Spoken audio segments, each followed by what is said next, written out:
Welcome back to Tales of Praxis, everyone. I'm Aaron Suduko, the founder of With the Terrible Fate.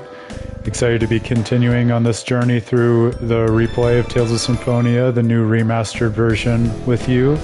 If you're into the storytelling of video games, you love JRPGs, you love thinking about how these interactive narratives function as work of art, I am happy to have you with us. You've come to the right place. So we are continuing on our journey and really entering the next phase of the story.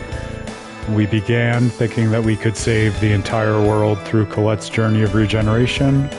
We found out that there was a whole other world in play, Tetheala, that was actually vying for the same mana and resources as Silverant. We thought that we could save the worlds by disentangling them from one another, by forging pacts with all the summoned spirits from both the worlds, and we forged the last two pacts last time. Seemed like it was going to set the worlds free, although Kratos showed up to suggest to us maybe that's not the case and we should stop what we were doing. But of course we thought that Kratos was a traitor, so we forged along anyway and formed the last pact with Luna and Aska. But really Luna, she's the arbiter of the pact. And then Kratos explained to us, oh, that giant tree that you were trying to reanimate that could provide all the mana to the world, actually, because the worlds are divided, that caused it to go out of control by only being fed by the mana from the summoned spirits of one world, namely Silverant. So we have this monstrous tree that is merged with the soul of Martel, is threatening to destroy everything and throw it further out of the tenuous balance that everything was in to begin with. And now we're on a mission to calm the Great Seed back down by stopping the mana reactors in Silverant from feeding it with more mana, and then whacking it with mana from the other side using Tetheala's summoned spirits. We messed up so badly that Kratos has rejoined the party in an effort to help us infiltrate the Isalia human ranch, where the renegade operative was discovered and killed.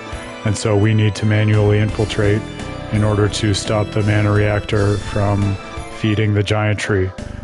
That was a lot of synopsis to keep in my head, and I've been playing this game every few days, so good luck trying to manage old school JRPGs like this.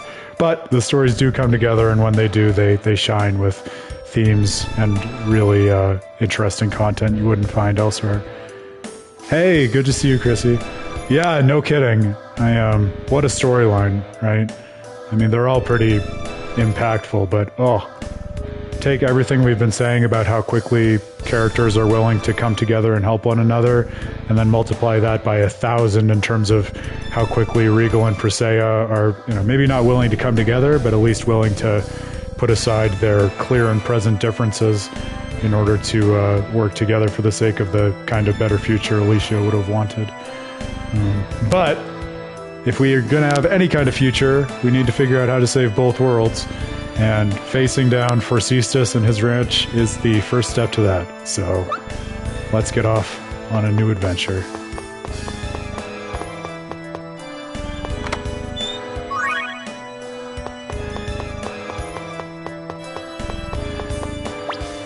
I put Kratos in the party, of course, because you got to take advantage of the guy when he comes back. I wanted to see if he had learned any new techs since we had him last. There's a lot of stuff he can learn.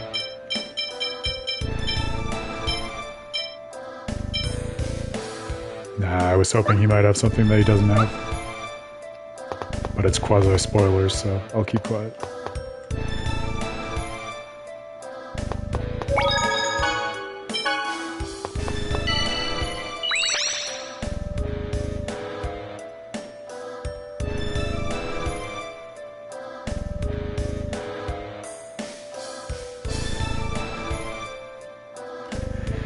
It's interesting because, I think within the way this world is built, everything is fueled by one mana or another, but I guess this is supposed to be pure, unfiltered mana that the Sorcerer's Ring is channeling mana, as opposed to just different elemental derivatives of mana, like all of the other abilities it can use.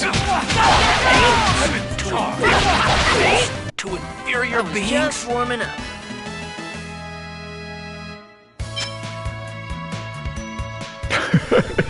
Kratos rejoins the party. 5 seconds later, recognized as literal battle god. That tracks.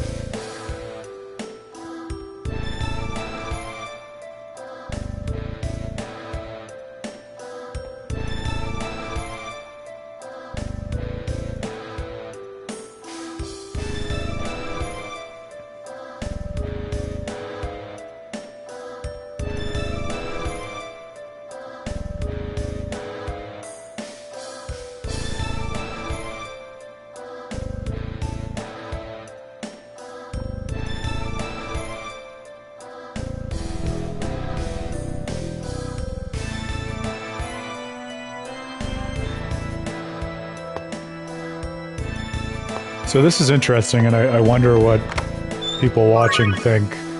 You know, if you were just deciding on this kind of party splitting up mechanic in the heat of the moment, would you expect it to have any kind of outcome on the story or way things go from here? Because I'll tell you, and this isn't a spoiler as such, but the way you choose to divide parties does actually influence Lloyd's relationship and closeness with other members of the party in a way that can make some pretty interesting differences downstream.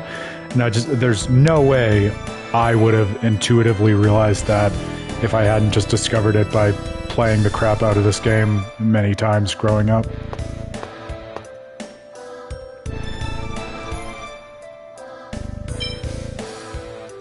I think the organic nature of the choice, though, for me, I know it makes it feel like the world is more lived in and something for us to experience in the moment, like we were talking a bit about last time. Alright. Now I want Kratos.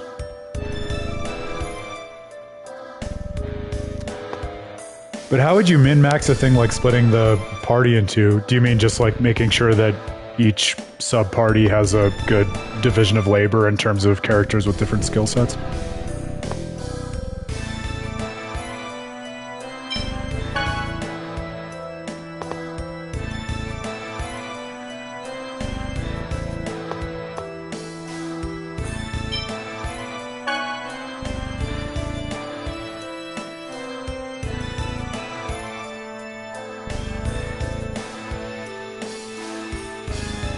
I'm gonna say yes.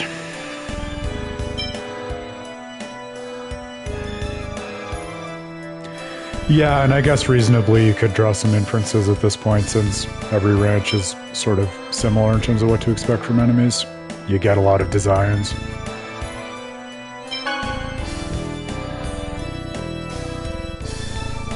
That's interesting to me, though, then, because if you have this idea that players are going to go in thinking, oh, I'm just going to game the system and figure out what works gameplay-wise, I think that's sort of one of the cool hidden attributes of things like the Tales games, where it can end up revealing, in terms of the way the story is structured, how those decisions that you might not typically expect to influence the story actually have a lot of weight.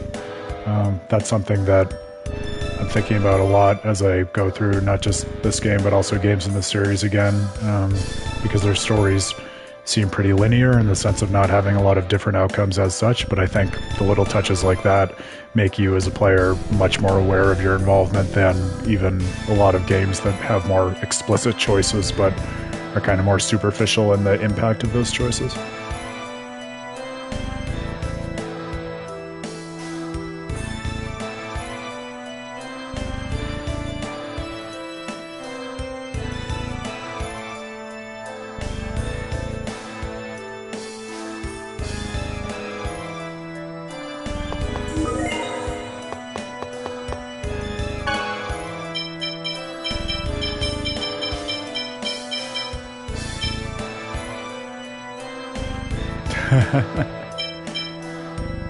Well, listen, that's why these games are designed to be infinite new game plus. Why would you worry about choosing another configuration when you could just go back and play the same, like, a 45-hour game from Jump Street and make different choices? Again, I cannot stress how many times in a row I played this game as a kid. But I know what you mean.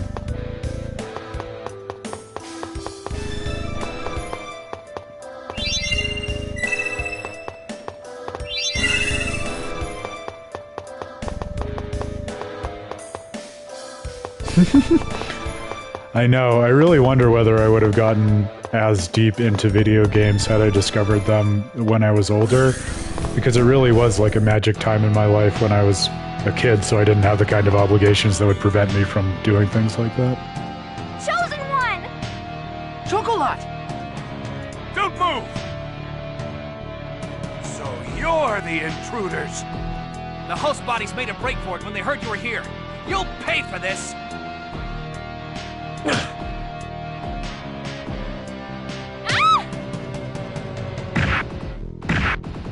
Whoa.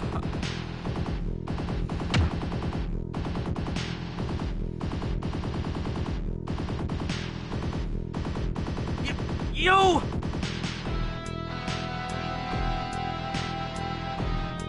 So, you like kicking people around, huh? Well, now it's payback time.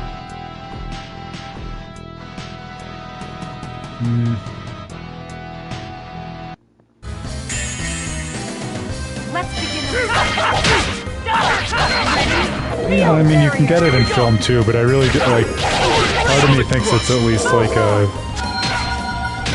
It's partly particular to video games, just in terms of like, yeah, as you get older, it's going to be harder to invest in fiction, period, but especially with the way video games like a JRPG are structured, you need to invest just so much time to be able to really like live in them and experience the kind of story they want to express. It does. I mean, that was one of the main things I talked about in my lecture on Xenoblade Chronicles. Like, it's a big ask, especially when you become an adult. Thank you so much. Which isn't to say that you shouldn't make the time, but that you should take seriously the idea that for a game to be worth your time, it ought to express some really valuable aesthetic content to you. Thank you. Are there any others here? I think the people in the other rooms managed to get away already. We'll make sure they make it out safely. Thanks. And I'll see to shutting down that mana reactor. Let's get going.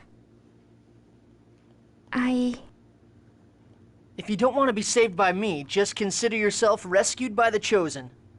Now hurry and go!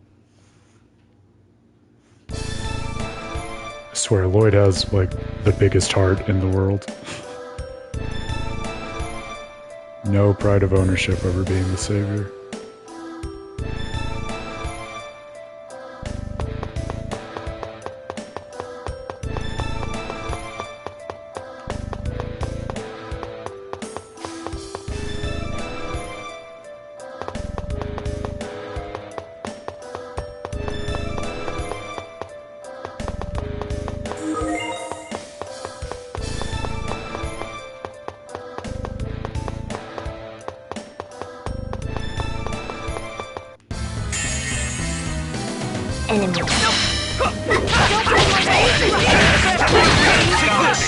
Supersonic thrust! Like that? Cuteness! White spear cannon! Devastation! No way! Work. No, you take ready. Demon Fist supersonic thrust! To inferior beings? All right.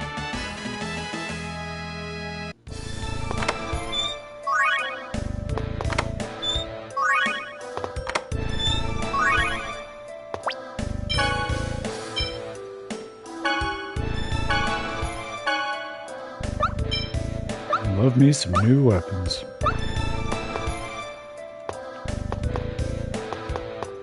It's funny, I'm so used to Lloyd from my previous playthroughs in the beginning of this one, but it does feel like I'm writing with my non-dominant hand now after spending so many hours controlling Sheena in battle.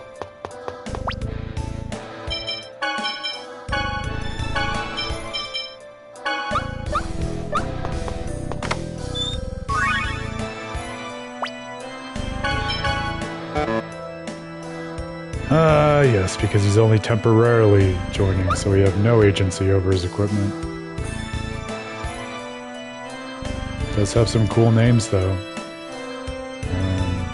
Brunhilde, Sigurd, what are those? That's from I think Wagner's Ring cycle of operas.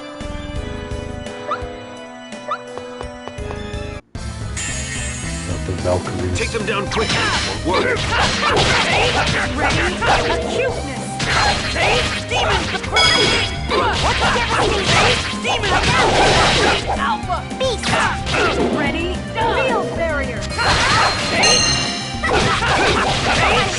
Light blade. Affliction! Die! Ready? Demon bang. It'll be over soon. Rewire.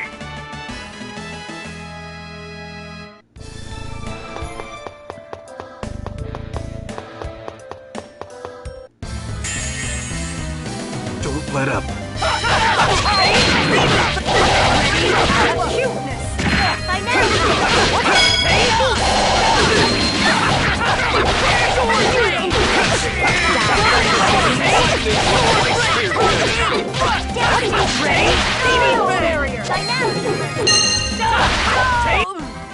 All right.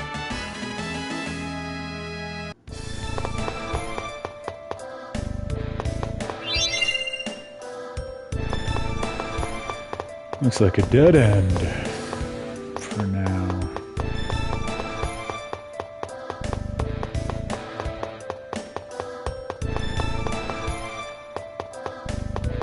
I didn't think there was another way, though.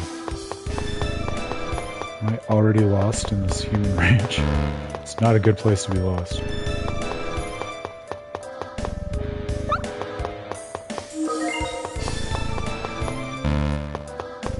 Wow, 2 for 2. Yeah, I must have missed something. Wow! Alright. Let's get it together.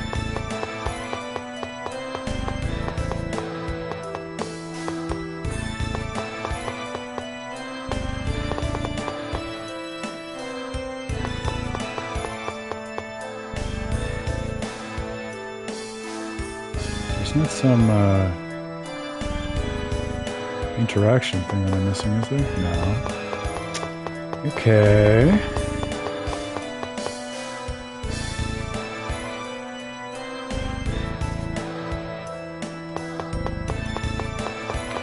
Well, looks like we're gonna do another loop.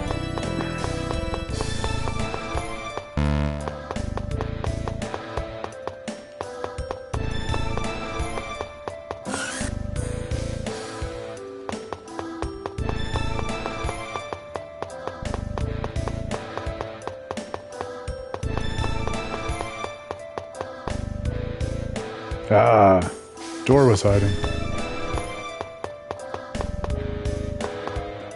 I do really wish at moments like that there was an easier way to have the overlay of my camera without blocking key information for navigating the world.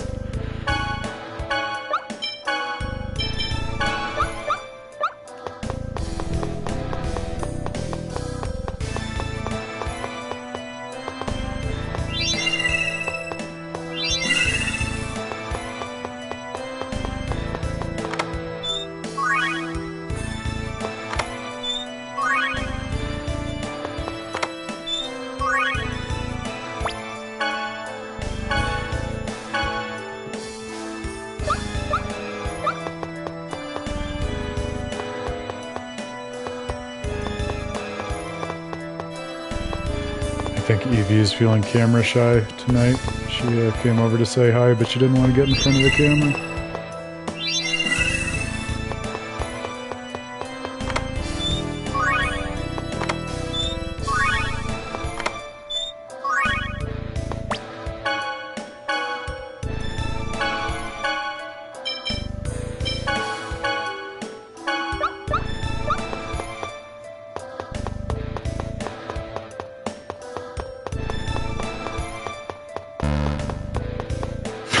Okay, if we're getting through it that fast, I'll take one hit. That's fine.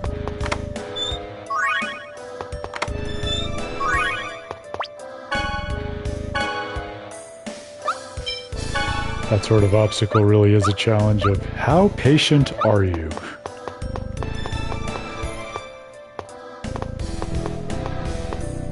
Yeah, there we go. If you're just a little more patient, you can be rewarded.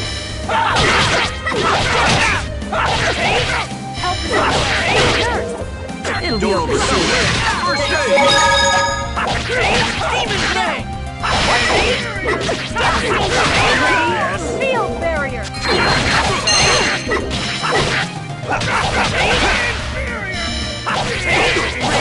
Acuteness! Never stood a chance.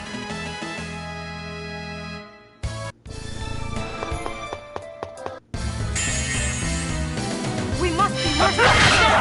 No, you! Field barrier!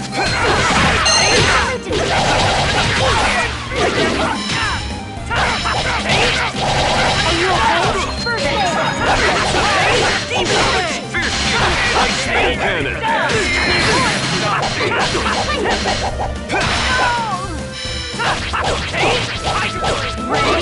Acuteness! Do not bother us.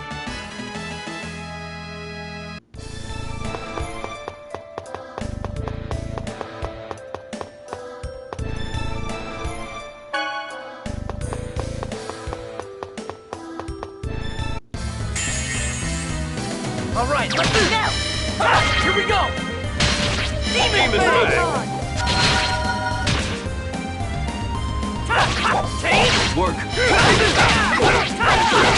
Ready? Acuteness! That's it! Demon Fed White Spear.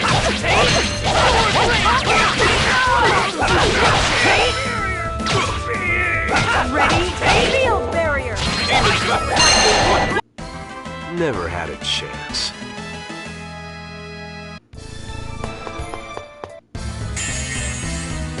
Don't let up.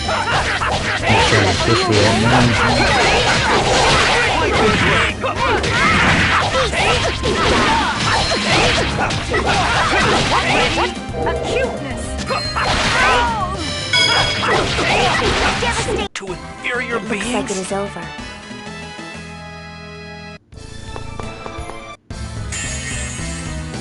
All right, let's... Fierce demon! Nurse!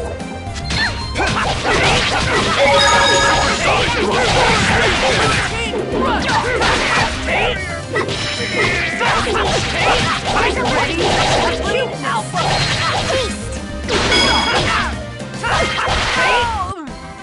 All right.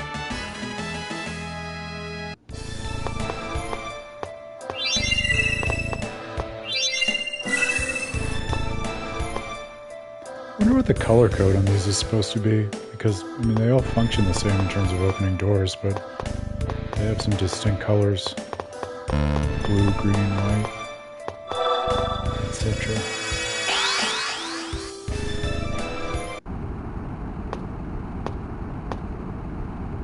That's as far as you go. You're Forcystus. I thought he was in the other direction. Well, well, so you remember me. It looks like it was a mistake to have let you live. I guess I'll have to take care of you personally. You are a fool who cannot accept the fact that you are neither human nor elf. Now stand aside. Surely you agree that the humans should be purged along with their world. What needs to be purged are the contents of your pathetic brain. Life cannot survive without the world. That's the kind of sick burn you develop from years of being a teacher. We have Darius Karlon. It is a world of mana, the very source of life. The destruction of this tainted world is of no concern to us. The Great Seed is invaluable to you, Yggdrasil. If you stand in our way, the Great Seed will die, and you will be held responsible. You have no idea what you're talking about. I am under direct orders from Lord Yggdrasil himself. Because Martell is fused with the Great Seed. Are you saying that fool would go this far just to protect her? You speak as if you know him. Who are you? At this rate, this operation will be compromised. I know. You will not get past me. Inferior beings deserve to perish. So that's interesting because we know at this point that Kratos is high up in Crucius. He's one of the four seraphim. But Forcystus has no idea who he is, so it seems to be a sort of firewall at some level between the designs and their operations and what Crucius is up to. Do it. Ready? Here we go. Airplane. Don't overdo it. Thrust. Photon!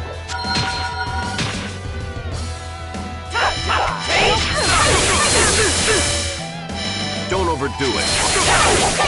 Don't Don't overdo it. First aid.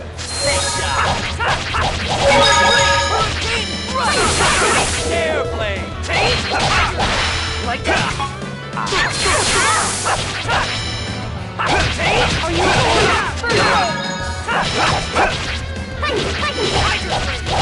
Airplane.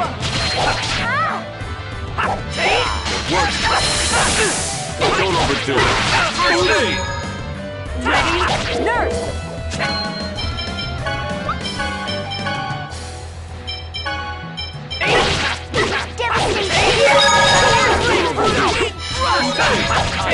Pretty good. Ready? Field barrier! Ready? Airplane. Demon best speed. Pretty good.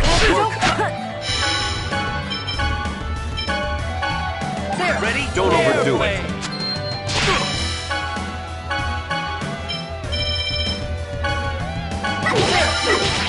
Don't overdo it. Ready? Air. Help is on the way. Alpha!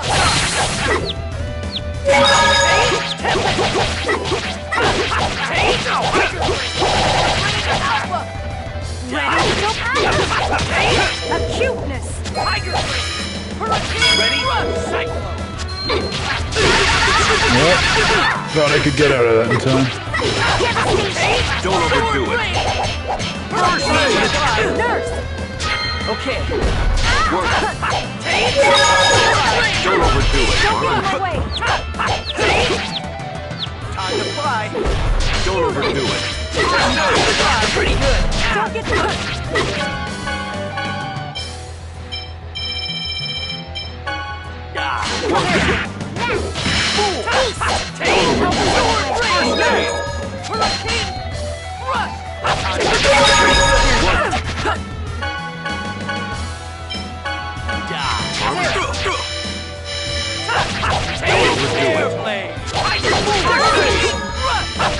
Don't get in my way! Ready? Nurse! Pretty good. Don't overdo it. First aid. Pretty good.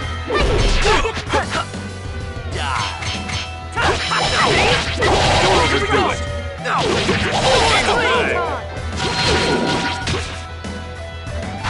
How could I lose to these inferior? Never had a chance. Well, not the most beautiful performance and not the typical party, but we got to run it back with Kratos and we got the W. Those are the important things. No, impossible. Oh. Now we can stop the mana reactor. Yeah, or just, it gives it that cult mindset of generic rhetorical talking points, like, welcome to the Designs Club. These are the humans. You will now know them forever as inferior beings. That's the only way we think of them. But I take your point. I don't have a clue what any of this stuff does. I'll handle this.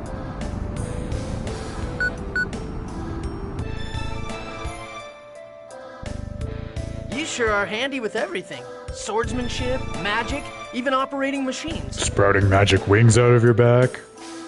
Handing my ass to me in swordsmanship. I've lived a little longer than most humans. Lived longer? So you're a half-elf too? But then again, he called you human earlier. Focus on what's important. We must stop the giant tree. Yeah.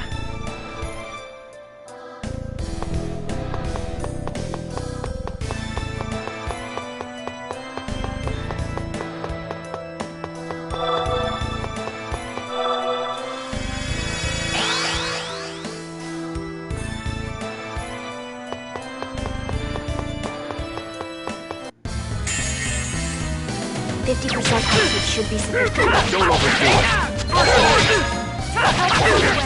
Got it! Healing circle! Alpha! Sword blade! Get it! Don't get Sword blade! Alpha! Ready? Cuteness! I was just warming up.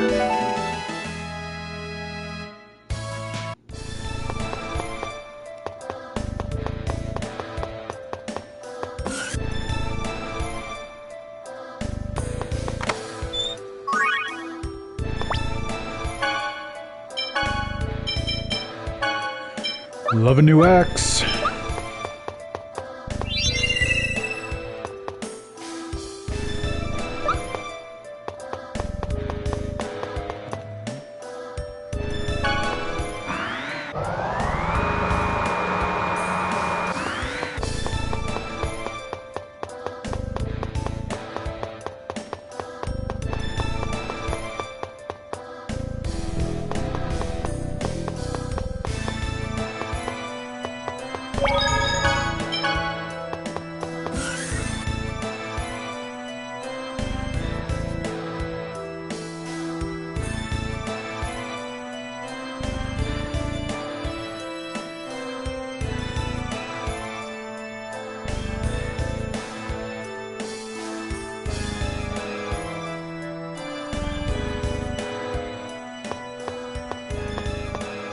Lloyd, I'm so glad you're safe. Yeah, all we need to do now is contact Sheena and... You will do no such thing. No.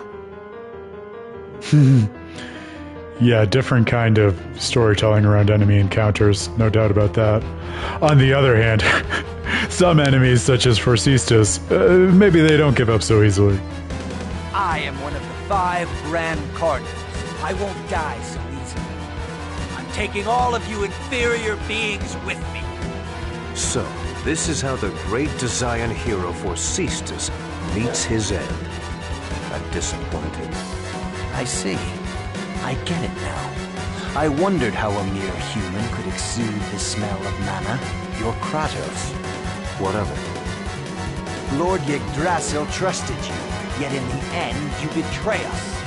This is why humans can never be trusted. So is that, I don't think they elaborate on this, but is that supposed to be an eyeball inside his arm gun? Because that is pretty haunting even by human-based, human augmentation standards like X-Spheres, if that's the way we're supposed to be reading that. No! You bastard! Lord Yggdrasil, glory to the new age of half-elves.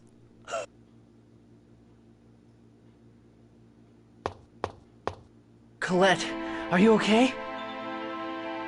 What's that? Oh, man.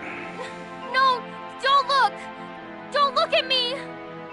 Lloyd, send the message, quickly. But Colette... You'll remember she was freaking out about what was happening to her body. The Chosen won't die yet, but if you don't hurry, this world will. Now do it. All right.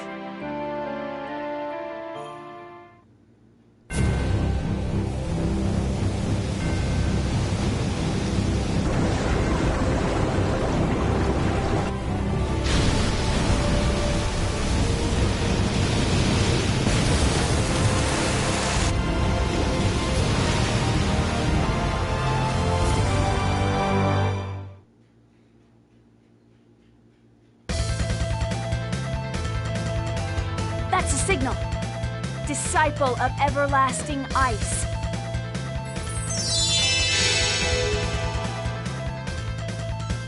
Hammer of godly thunder.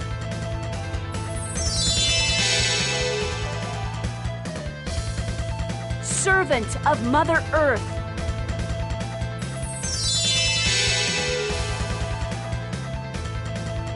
convoy from the dark abyss.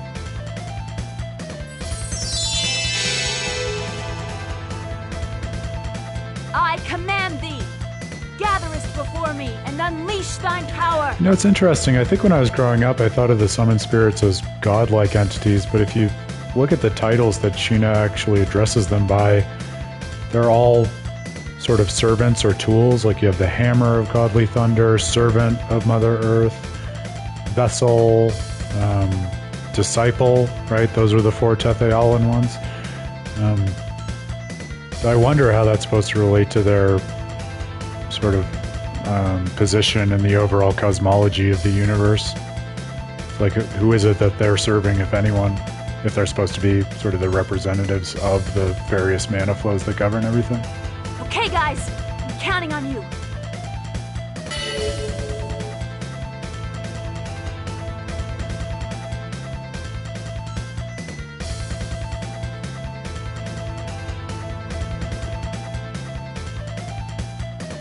Fire mana cannon!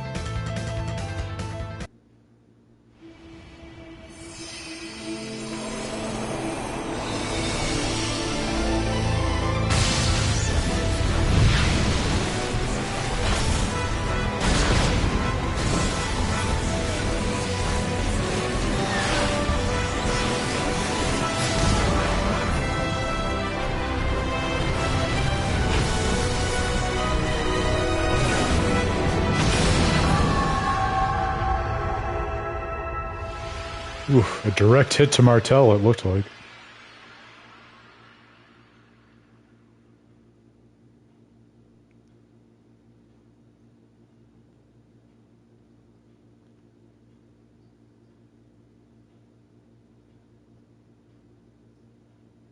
You mustn't get up.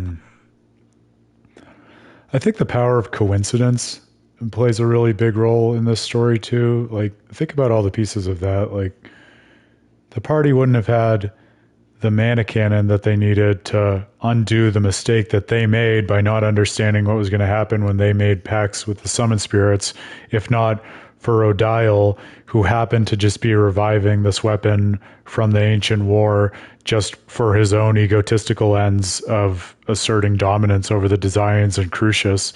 So I don't know if that's supposed to say that things just come together in ways you don't expect, or the party just really has a knack for making the best out of whatever situation they're presented with.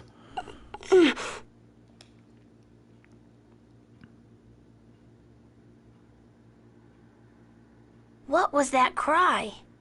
Martel, I would assume. The out-of-control Great Seed is Martel herself. I wonder. The Great Seed is once again bound in the holy ground of Karlan. For that, I owe you my gratitude. Thank you. It seems that you have managed to save the Great Seed as well as this world. If the Great Seed is intact, then I presume Martel, who's fused with it, is safe as well? I'm sure that's good news for you.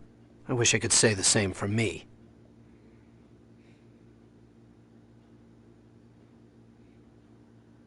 Colette, it looks like things have settled down. So should we talk about your arm now, or? It's gross, isn't it? It's disgusting, isn't it? It's... It's not at all. Stay away! Don't look at me! Colette! It's okay, she just fainted. Let's take her back to the village. To Isalia? But Lloyd and I were banished. Colette's home is in Isalia.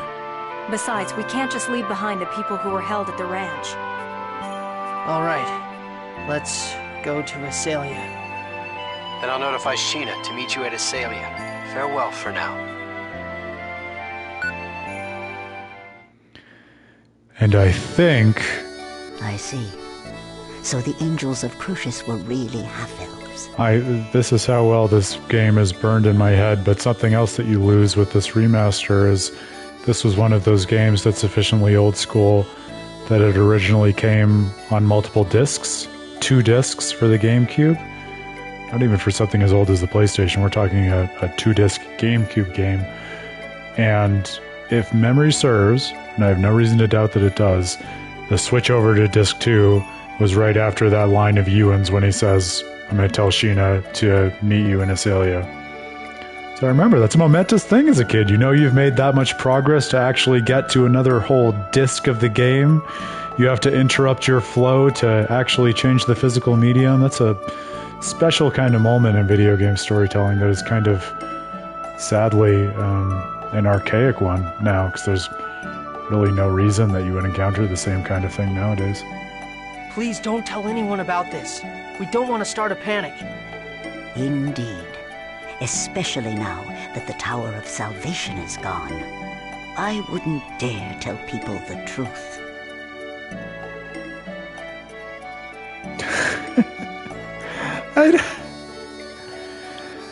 I mean, listen, it depends on what you mean by buying the significance of the relationship. I understand that it's coded within the story of the game, so I appreciate it in that sense. But I still think that even in this kind of moment, I mean, keep track of what Colette is going through as we go through this next chapter of the story. I feel like it's much more about Colette coming to terms with who she is, and Lloyd being the kind of person who empowers everyone to figure out what they want in life and help them go on their own journey, rather than the two of them really coming together in the way that you would think that two people would merge and support each other in a unique relationship. So yes, I will. I'm not going to say I will die on that hill, but as of now, I'm still of the same mind about it. Tower of Salvation is gone? After that frightening earthquake, the tower disappeared from the eastern sky, along with that monstrosity. It was replaced with another landmark we'd never heard of before, suspiciously called the Ditch of Damnation. But that's probably nothing, right? How could it disappear? I don't know. The Chosen never completed the ritual of regeneration. The Crucius core system, which controls the appearance of the tower, may have malfunctioned. It is of little consequence. No, it's not. It's a tremendous shock to the people of Silverhand. After a giant earthquake sunders the land, the symbol of salvation vanishes. The Chosen will be held responsible. That goes into the coincidence column that I was just talking about with Rodile and the Mannequin too, right? If it's just like literally a glitch in the system of the angels who control the state of the two universes, like, oh yeah, we forgot to update our Windows operating system package, so the Tower of Salvation phased out and everyone loses their minds because it's the Tower of Salvation. Why? Lots of other Chosen have failed up till now, too. The others have paid for their failure with their lives, but Colette is still alive. When people are suffering, they feel the need to place the blame on someone. It is not fair to Colette. I'm gonna go see what's going on in the village. I'll go too. Let's all go together then. Sounds like it's a bit sketchy for you to be walking around by yourself. I'll stay here. Go on.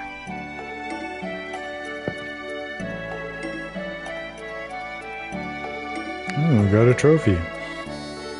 Oh, that's interesting. So, for those who are watching the stream and might not know, I've written before about the way that trophy systems in games can influence the storytelling, and for something like Tales of Symphonia, it's new relative to the original release, because of course there weren't trophies or something like that on the GameCube. But it looks like they've sort of coded this in terms of first dealing with everything to do with Silverhand, then dealing with everything to do with Tetheala, and now in the next phase of the story, as it's segmented by the trophies, dealing with both of them in conversation with one another. That's pretty cool. Makes sense as a way of partitioning the story now that I think about it, but that's something that I never really stopped to consider as a kid going through the storyline.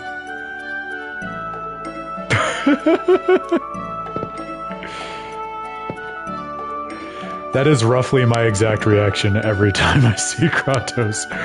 Can I do it? Is this the voice you had in mind? Auga! One of the most Auga characters in JRPG lore, IMO.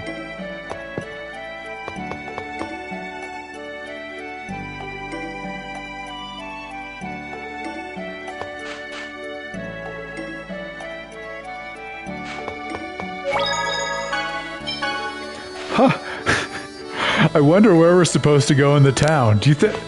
It's probably not there. Let's go check everywhere else out first. No, I'm playing.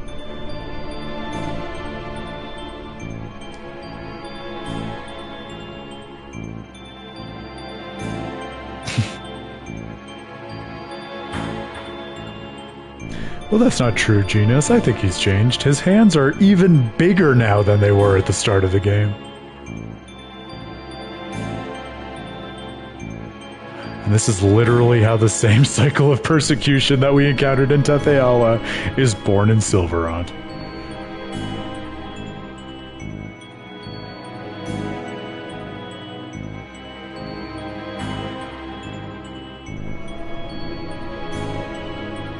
Like, I don't know, you, for instance.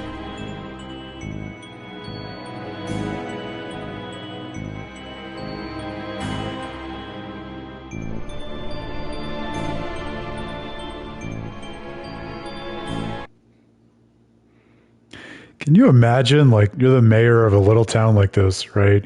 You banish 2 of your, I don't know, 15 citizens, and then, like, a significant amount of time later, I don't know how long it's supposed to have been, they come back with the Jesus Party, like the group of the Chosen who was supposed to save the world, and you come out swinging like this? I mean, even if you think they failed, like, that is a strong and pig-headed stance to take.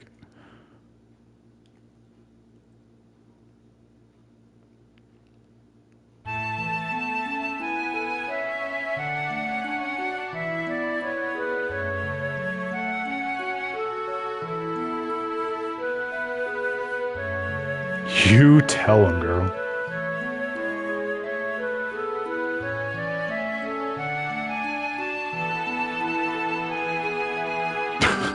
Yeah, actually, we all super don't like you.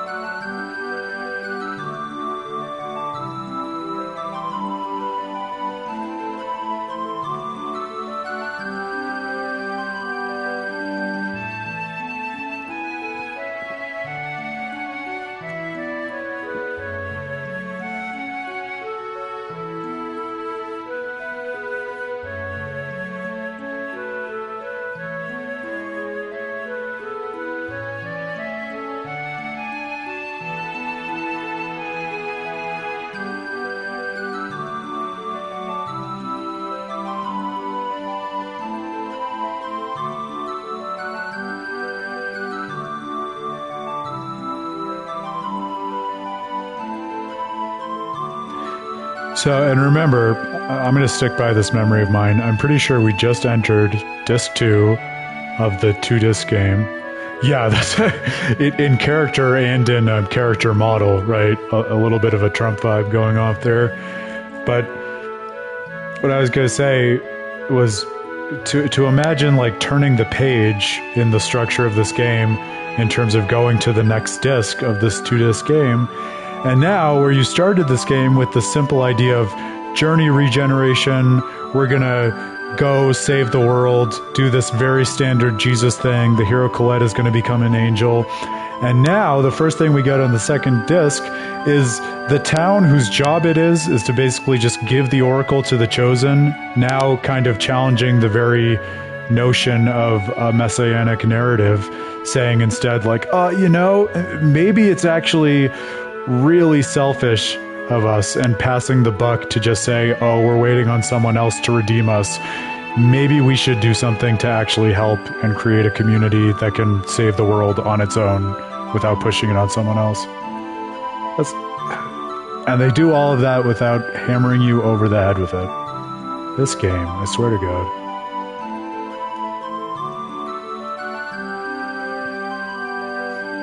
And you, Mayor? You're fired. I don't know if that's a good Trump impression. I think my Shadow impression was better, if I'm being real.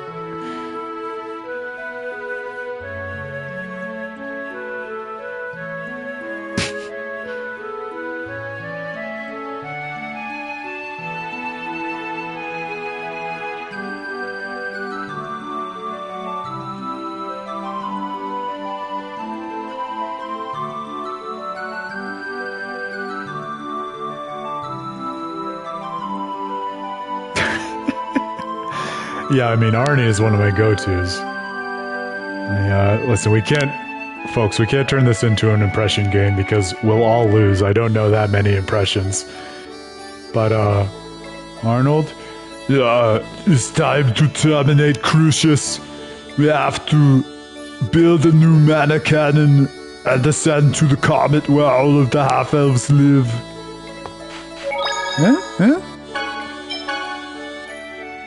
Maybe not thematically consonant, but it's something.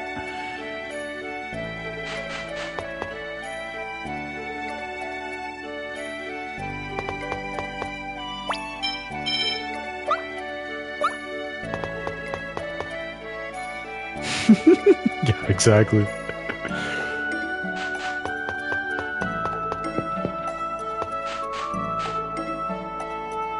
You see The Eraser, a little-known Arnold movie with the unforgettable catchphrase, "You have just been erased," before he absolutely executes people.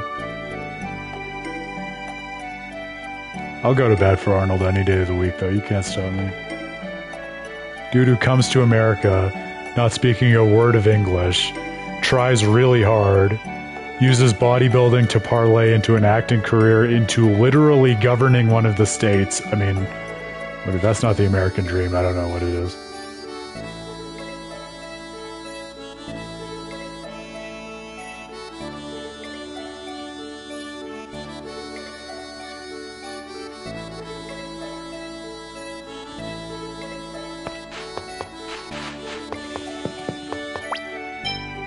Okay, I think we have to go back and get Colette.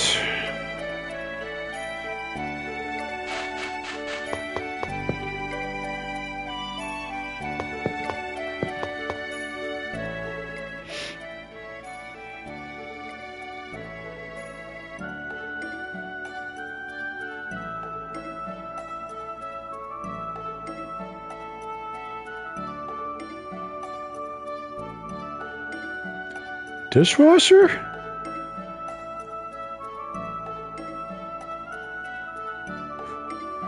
I don't know what you're asking. I don't know if Arnold ever worked as a dishwasher. Is that what you mean? I don't know his credits outside of the acting and gubernatorial world. Oh. Oh.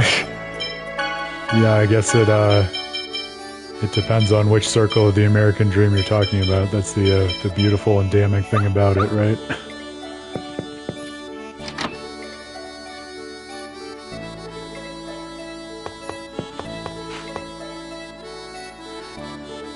I do wonder and kind of doubt whether an immigrant would be able to come over these days and have the kind of radical success and go-get-em attitude that Arnold had back in the day. That does kind of seem like something that's been lost to time, sadly.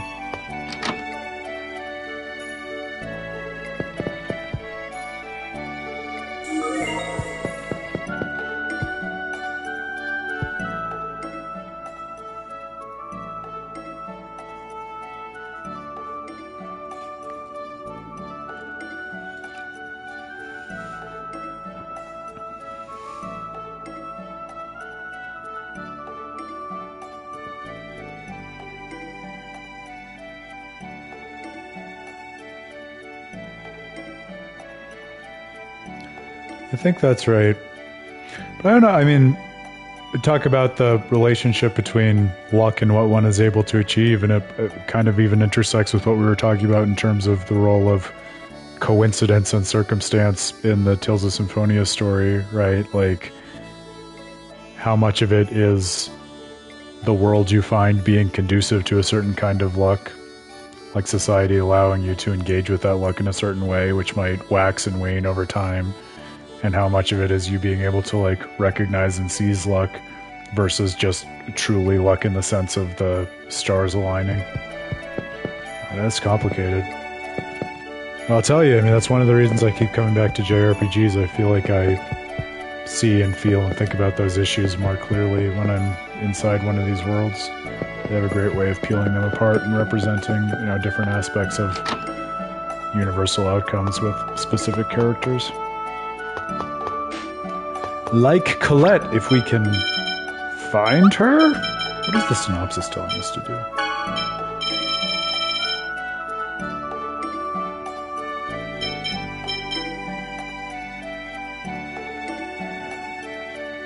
Head for the entrance, okay. I swear the weird thing about the Tales games is that they will sometimes point things out in the synopsis that it doesn't tell you to do if you don't go to the synopsis. Although I guess if I had gone like half a step more towards the front of the screen, I would have seen Colette and Kratos waiting there, so maybe that's on me. I'll take the L.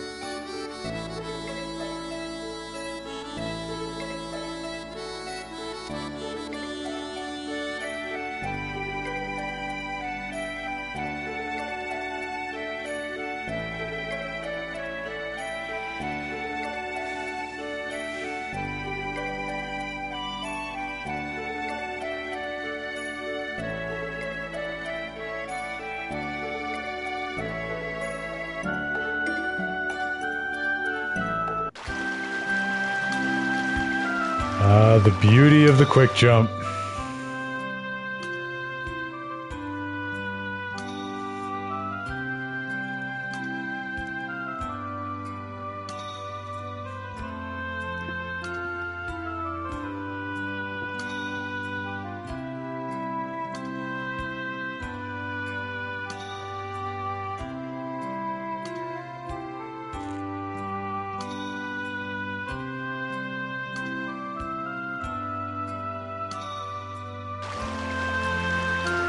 Man, that's an interesting and really universally applicable thing. The idea of,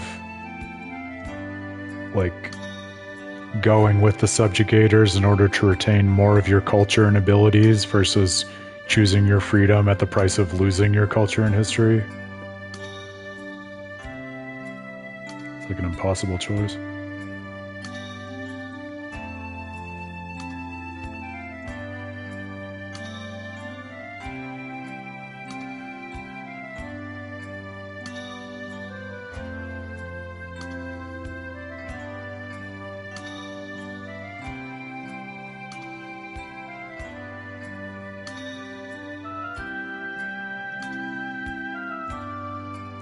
And see, here, I mean, this is one of the other really cool storytelling models I feel like only video games can get away with, because you go through this whole battle and death of Forcystus, and you get one throwaway line about how he was a hero, and you really only discover the context behind why he was a hero and what he meant to half-elves through that skit that you just saw, which is very much like a subordinate, easy to miss or pass over or not think about kind of content relative to, you know, voiced scenes in the main story.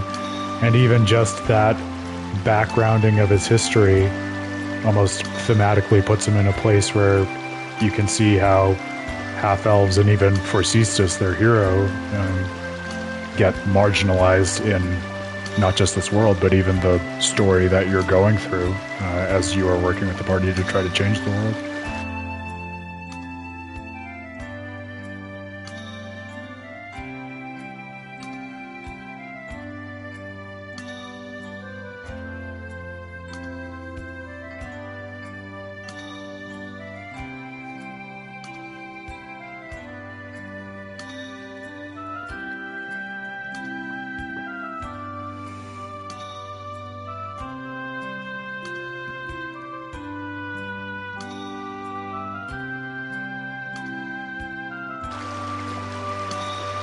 See, and like, you can see that as them having a romantic relationship, but I read a skit like that as Lloyd just being fiercely supportive of someone having a hard time.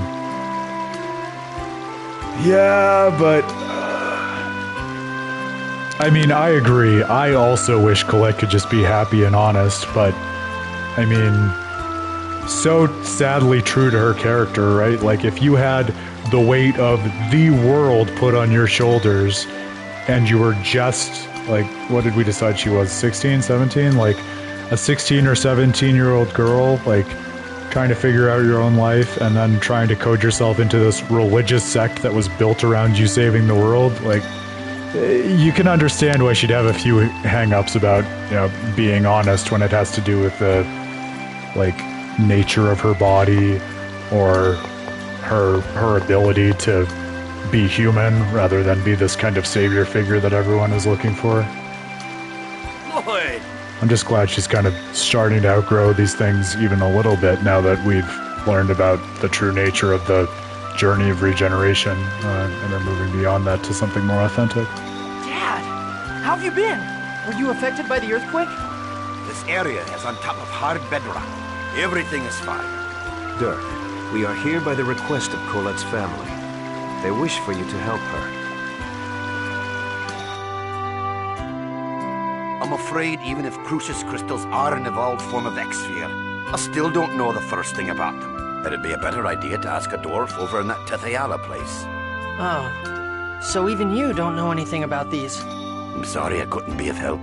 At least stay here for the night to get some rest. I must politely decline. All right. That's another Kratos line that's burned in my head. I can't even tell you why that one made such an impression with me, but still to this day, I've worked that into my vernacular. I'll sometimes tell people I must politely decline things. Wait, are you really going back to Crucius? Because, as we will discover, Kratos is the role model in all things. I am an angel of Crucius. Then why didn't you follow Yggdrasil's orders?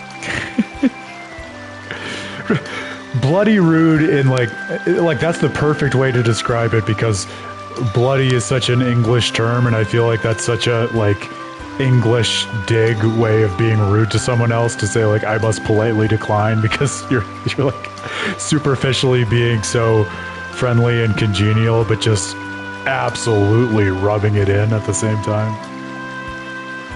To leave the Great Seed alone. I have my reasons, that's all. But as a result, Martel was not lost.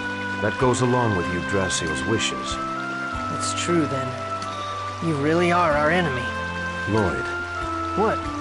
If you want to save the Chosen, you should research the records from the ancient Karlan War. Remember the words of the unicorn at Lake Umasi. Wait, why are you with Crucius when you're a human? What is he trying to do? And if we need a refresher, what the unicorn said before he gave up his horn, because that's what the party wanted, he said that he existed in order to cure Martel of her sickness.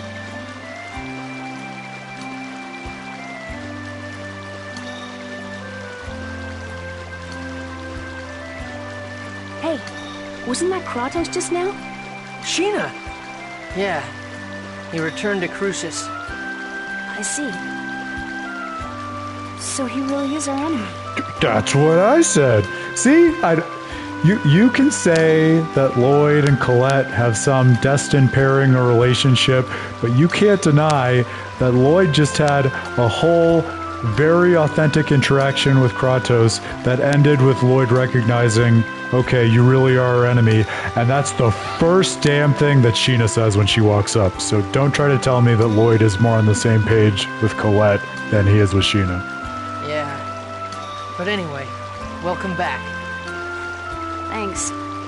Thank goodness we stopped the giant tree. Yeah.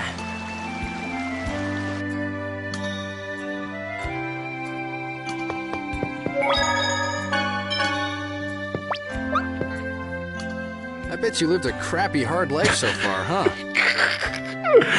Zealous, bro. You mean, but you have no idea.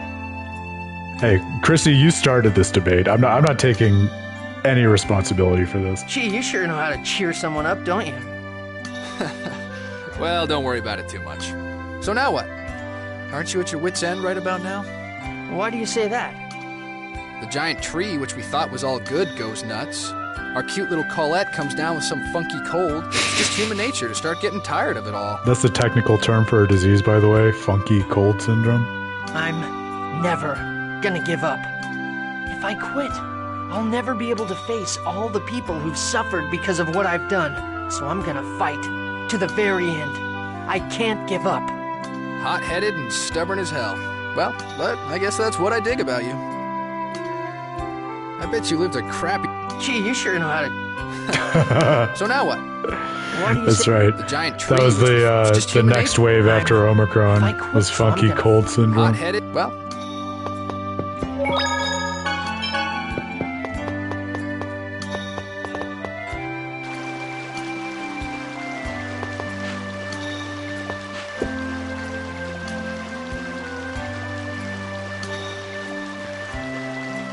Weird in a context like this, which is very typical of a Tales game, by the way, where they break the party up and have the main character talk to everyone, that they don't voice a scene with Sheena.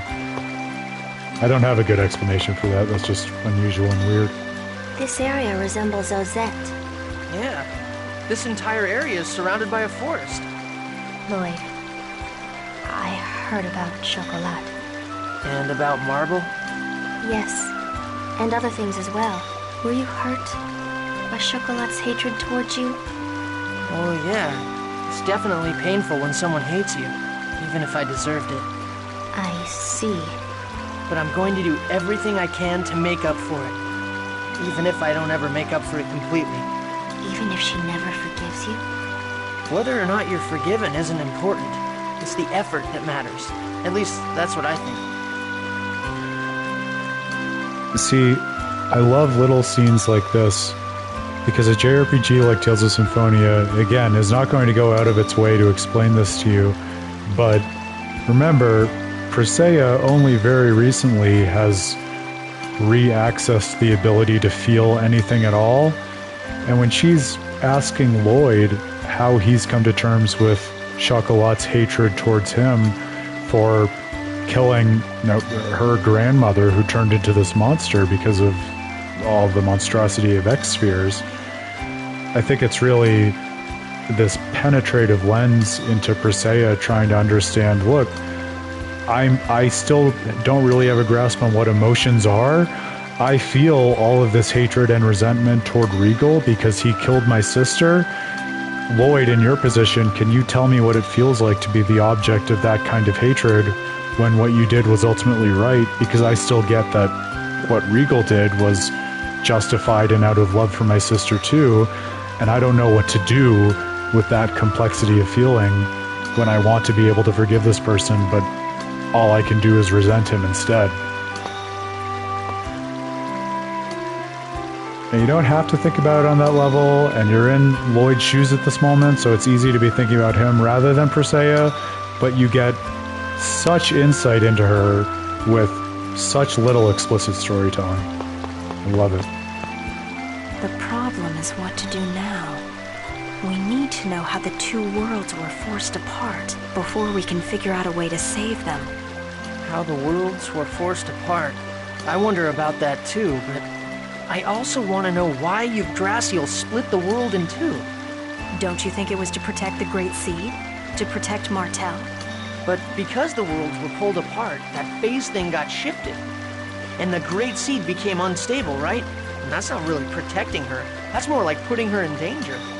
Lloyd, you manage to say something intelligent every now and then. You're absolutely right. Every now and then? Jeez, that's harsh. Lloyd, I was your teacher. I know you're really dumb. But sometimes, even the really dumb have some insight. The who, why, and how. That's what we need to know. Right now, all we know is who.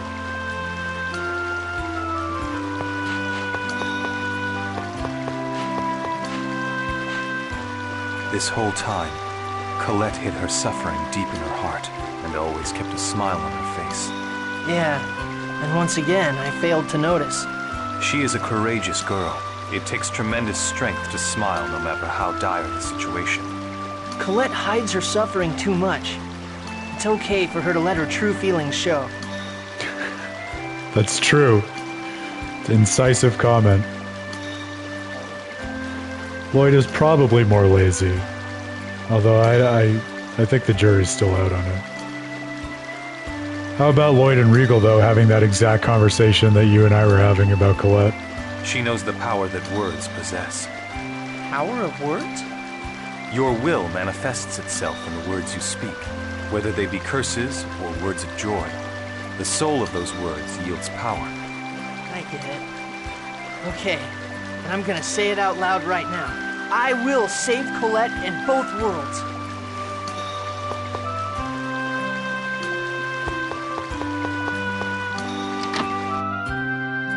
And now that we've talked to everyone else who doesn't advance the story, we can go talk to Colette.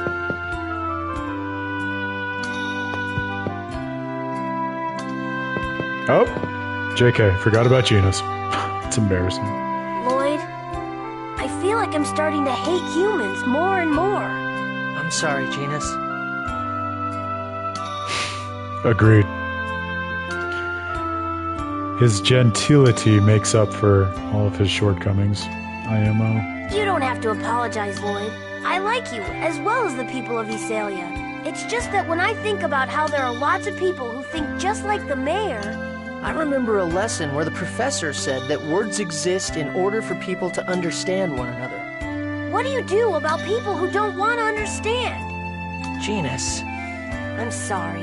I don't mean to take it out on you. Don't worry about it. Bear in mind, too, that Genus is saying this and wrestling with discomfort towards humans very shortly after he has befriended Mythos, whom we've already learned has a deep-seated resentment of humans because of their treatment of half-elves in Tetheal.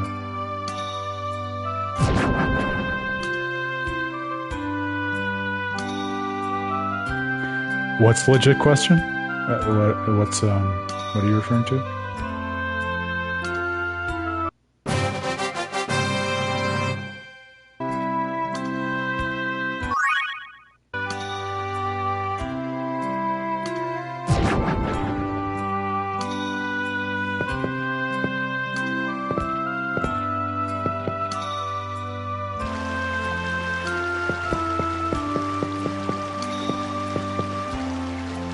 Lloyd, I'm sorry. I'm being a burden to you again, aren't I? What are you talking about? You're the one that's suffering. Stop apologizing. Okay. I'm sorry. Oh, for sure. You know, and I think Tales of Symphonia even cranks that up to 11, right? Because there's the much more human and relatable idea of people just being unwilling to listen, but then it's also like, well, what if we explore that through the lens of people literally being in their own little worlds, like Tetheala versus Silverant, where you are blind to the needs and even the existence of others, right? And yet deeply interdependent, whether or not you recognize it. It's like you have this obligation to know and understand and think of others, but it's far from obvious how hard it is to actually make good on that obligation and just how much effort it really takes. I mean, that I think is a really good intersection of just the kind of story that this game wants to tell and how damn long the story is, right? As a player, you get to see exactly how much effort it takes to actually know everyone else and put their interests in mind as you make decisions for the future of the world. Like, only now, 25 or 30 hours into the game, are they really taking a step back and saying, wow, we need to figure out the origins of the world and how things got to be this way so we can make a principled reflection on what we're going to do in the future. Whereas before they were just trying to live by the seat of their pants, and they're still doing it in a morally thoughtful way, but in a necessarily myopic way. Okay, I will figure out how to turn slow mode off. You will be happy to know, as my most diehard fan, Chrissy, I ordered a shit ton of tech today to hopefully make the whole streaming experience much more consumable and enjoyable as an audience member. So hopefully starting late next week, if I'm able to set everything up, it will be much more seamless and high quality and all that good stuff. Lloyd, you saw my shoulder, right? How about that change of music to completely shift the tone, right? Yeah. I wonder if I'm just gonna turn into one big X-sphere. You dork. There's no way that'll happen. But it keeps spreading. Right now it's still hidden under my clothes. But eventually... Colette. If that happens, you're gonna hate me. I've caused you so much trouble, and now on top of that, my body's turning into this disgusting thing. This is also, like, I know we talked about, oh, I wish Colette would stop lying to spare her friends, but I think, again, in this big fantasy world that Tales of Symphonia has created, I feel like this instance of Colette's sickness is weirdly deeply human and immediate, at least to me, right? Because if you think about just waking up one day and something is different about your body in a way that feels wrong and only you can see, like, I think there is, at least for some people, myself included, like a human impulse to not want to say anything about that to anyone else and to try to retain your sense of normalcy for as long as you can hide it, right? Which I think, you know, even if you think about things like how people in the real world will avoid medical treatment because they would rather be able to have the cognitive dissonance and play these mental gymnastics of, oh, nothing's really wrong. As long as I act like I'm fine, I can keep going and nothing will really change. Like, it's deeply self-destructive, but also, like, I think a deeply tempting thing to try to preserve what is good as opposed to introducing something new that could so risk altering your self-concept and the way that you relate to others. So, and again, like, go back to the voice acting in this game. I feel like especially in those scenes after the death of Forcystus, where Colette is really having to express the sickness to the group for the first time. I mean, I think that voice actress, whose name I wish I knew so I could call it out, but she does a great job of having that, like, pain and anxiety and even just terror in her voice of, like, now suddenly everyone knows. I've been working so hard to keep this hidden. Now they all know. Are they going to hate me? Are they going to abandon me? I'm so different than the way they thought of me even, like, 2 minutes ago. That's really gut-wrenching. It's not disgusting. Remember what I said. You're you. Even if you become an X-Sphere. No, I won't let you become an X-Sphere. Really? Yeah. Have I ever lied before? Well, okay, I have. But I did keep my promise to give you your birthday present. Eventually. So I swear that I'll save you no matter what. I promise. Eventually. You always save me. And you always keep the promises you've made to me. Yeah, so cheer up. When you're down, everyone feels sad, including me. I'm truly thankful to have met you, Lloyd. This time, I don't want to disappear. I really don't. I'm gonna live, right? I'm going to be able to stay by your side, right? Of course. You're right here, in front of me, alive. I swear that you will be absolutely, positively, indubitably all right. I love that line.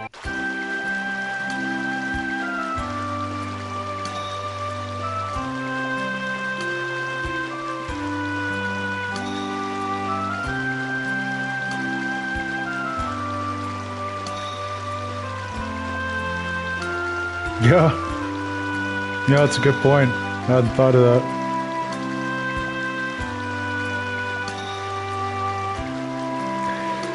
But I think you can think of it as a bit shaming, right, as you say.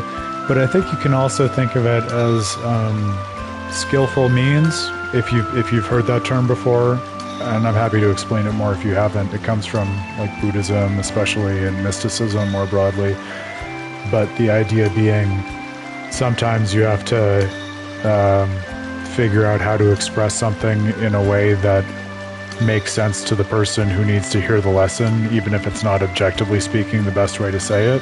And I think if you're in a position like Lloyd's, and Colette is the kind of person who she is, right, who's always thinking about everyone else, right, then I think saying, oh, you know, don't feel bad because then you'll make me feel bad is, like, almost a way of manipulating her into better taking care of and looking after herself, because you recognize, like, right now in the moment, all Colette is going to prioritize is other people, so I'll use her interest in other people to get her to care more about herself, because it's important that she cares about herself.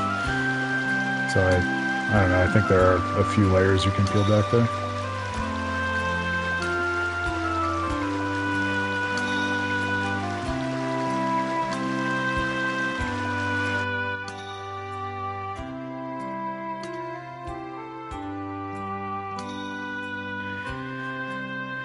Yeah, I mean, you're right. I may be being a bit of an apologist, so I take the point. Of all the games I'm going to be generous to, well, mostly Xenoblade, but second tier is probably any game in the Tales oeuvre because I love Tales so much. But I do think, like, I would ask you to keep that in mind as we go through the rest of this game, because I think many of these games are inspired by those Eastern traditions of things like skillful means and Buddhism, like one of my other favorite ones. And we gotta fucking decide what to stream after this, because I want to keep going with this if other people want to. But another one of my favorites is Tales of Graces, and that one is like deeply, deeply Buddhist in terms of interrogating, like, what is the self? What is the nature of being? What do we owe to the world? And so I don't think it's like, when you view it globally in terms of like the themes and the world metaphysics that these series create, I don't think it's as generous in terms of an apologist perspective on the characters than you might expect. I know, yes, that's why I called it out. But listen, never a bad time to give a game you once shunned another chance. Especially, and you know, if you're playing it with someone else, I feel like you get just such a different perspective on it, and that can breathe new life into a game, whether it's something that you didn't give a chance or something that you loved or something in between, right? Seeing it through someone else's eyes is always, I think, additive and positive. Where is the silver? There we go. Oh. We're gonna have the same struggle bus of jumping in between worlds, I can already tell you. No.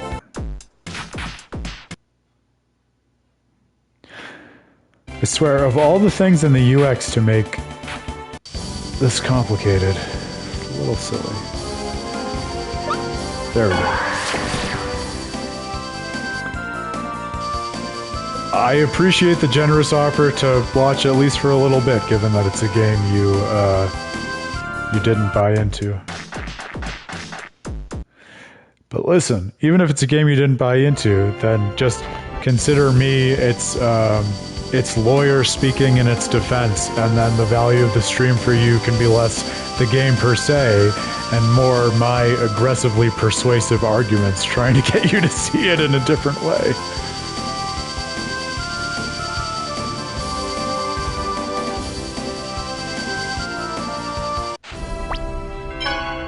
Alright, 2 Altessas. I'll go to bat for the games I love any day of the week. You know this about me. This isn't new information.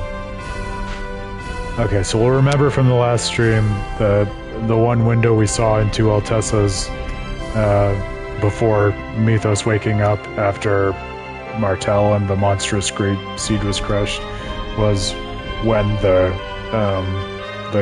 Carlon tree, but in its monstrous form, awoke. There was an earthquake here and some rock dislodged from the wall that was going to crush Tabitha, but Mythos intervened and pushed her out of the way, which was why he was injured in that scene that we saw earlier in this stream. So keep that in mind and get in here. Those rocks. Those are the ones I was talking about. Right over here.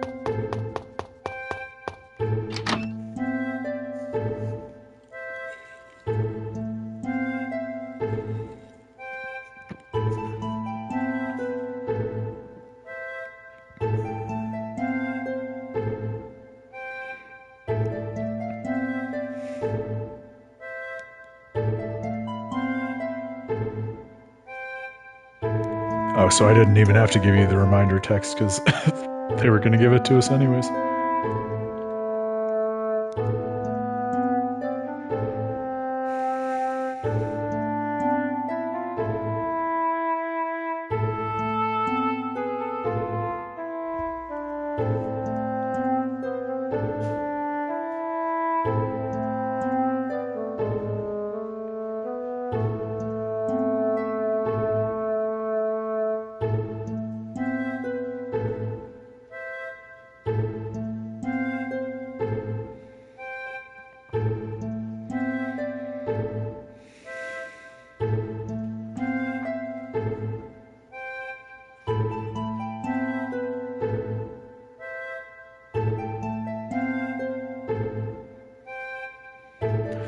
It sounds like a much more official name than Angel Toxicosis, as Rain called whatever she was going through back when she was doing the Journey of Regeneration.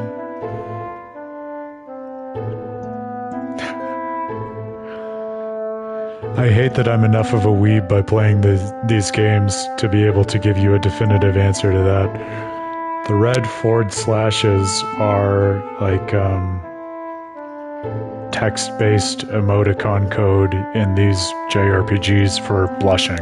So that means he's like embarrassed by the flattery that was just put upon him.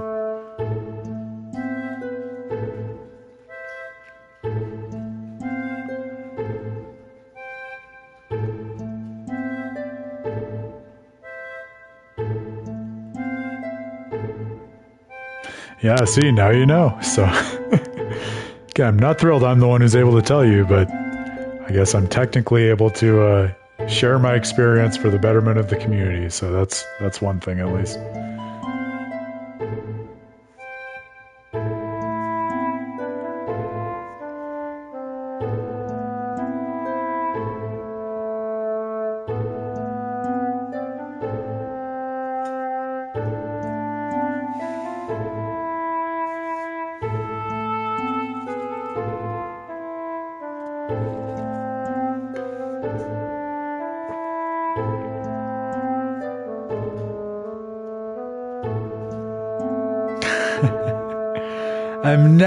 I'm not. I just love everything Japanese. That doesn't make me a weeb, right? Right? Right, guys?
Oh, just wait, Colette. You'll find out.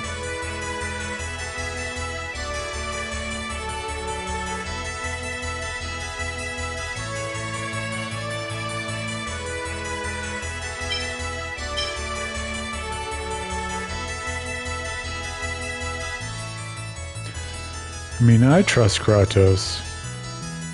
But I am interested. I mean, you're going through this. You've played the story up to this point, especially if you haven't played it before.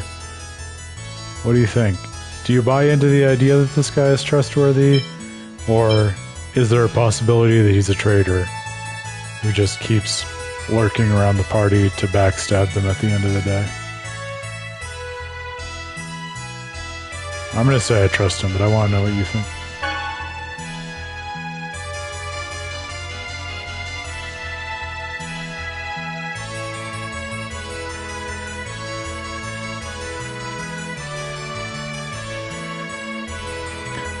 Remember, for those keeping score, this is not the first time that Mythos has been concerned with the idea of betrayal. There was that skit last time where he was happy to be friends with Genus, but also advised Genus not to betray him.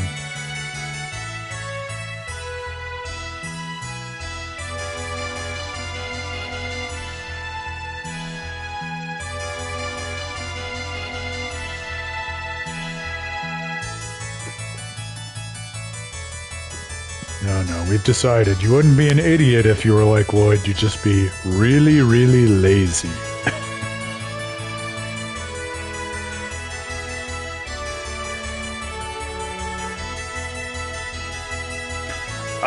Boo! See, I shouldn't have foregrounded what I was gonna say. That was my error. I should have asked you on the spot without saying what I was leaning towards. I could also be wrong. I mean, listen, I haven't played this game in a long time. My judgment is not unimpeachable. Don't trust me. That's how everyone ends up making all their mistakes.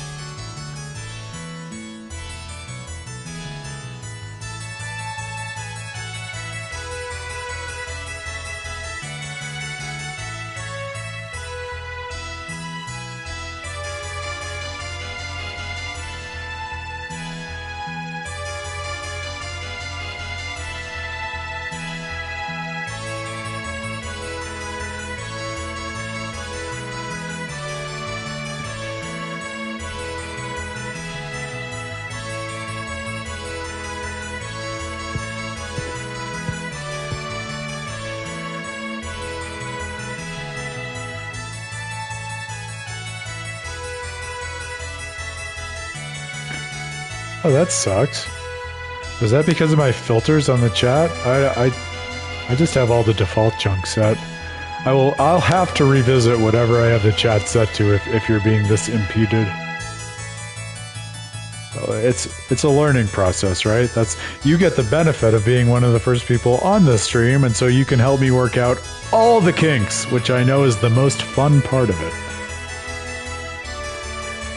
Notice that Zalos remains very hung up on the idea of traitors and spies and betrayal. It probably won't come up again, don't worry about it.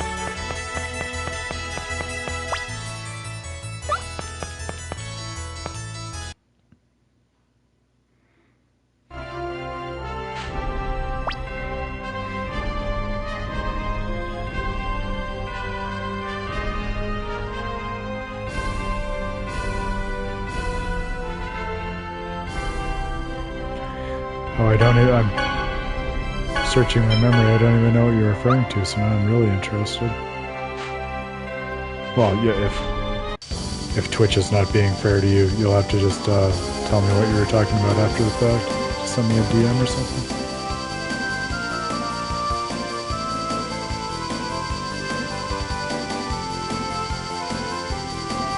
Oh.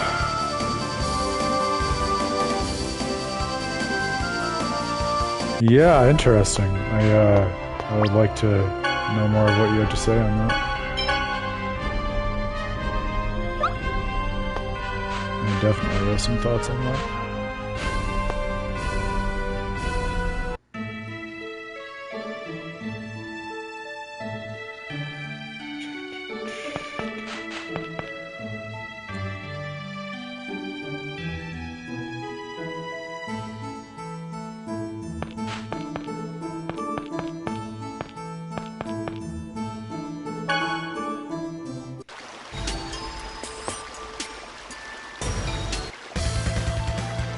Barley! The most monstrous secondary character in the world.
I really like, actually, the choice that scene was not voiced and framed as such a almost throwaway moment in the game, because I think it does a good job of underscoring just how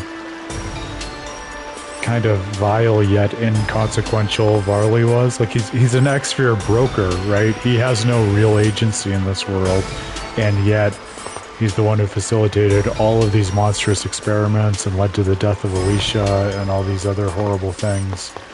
And so I feel like the idea that his discovery and execution wasn't even worth the effort of these characters expressing their voices is a really good way of putting a button on just how vile yet worthless he is.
That's yet another cool and quiet testament to the way that this game tells its story, I think. Right? The idea that these two characters were, as we said, especially from the last stream onwards, like Presea and Regal, every reason to be hung up on Varley and just seeking revenge for everything that he did to Alicia and the cursed lot in which he intertwined their two lives.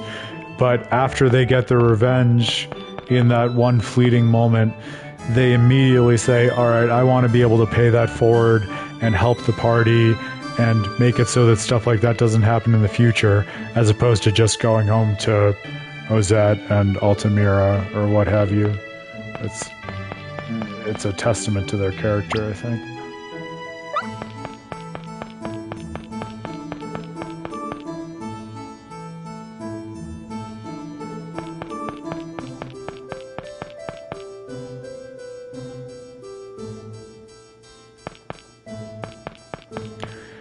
I thought we were going to prioritize saving the king from being poisoned, but I guess we're prioritizing taking down the Pope.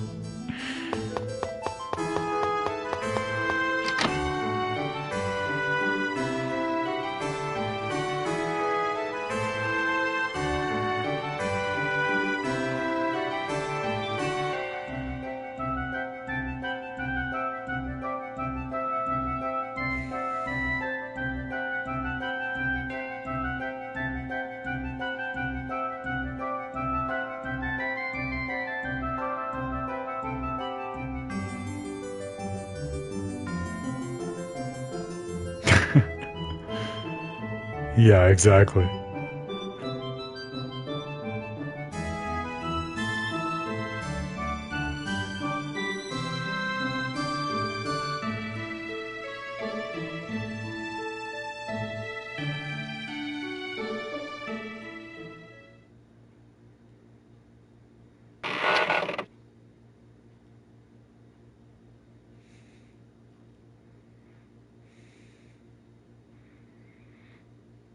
And also, just more broadly, why are you the worst?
Well, again, remember, I mean, this is the North American version of this game where North America, I think, primarily focuses on the US. So actually, I remember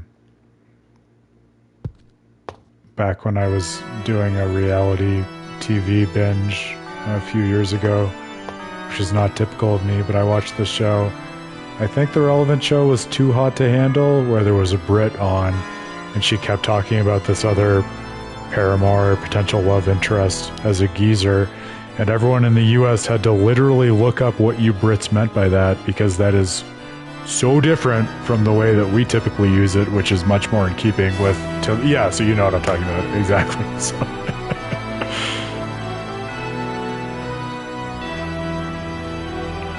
It's funny that something that's you might imagine is such a niche point of vernacular has such radically different yet specific meanings in two different cultures.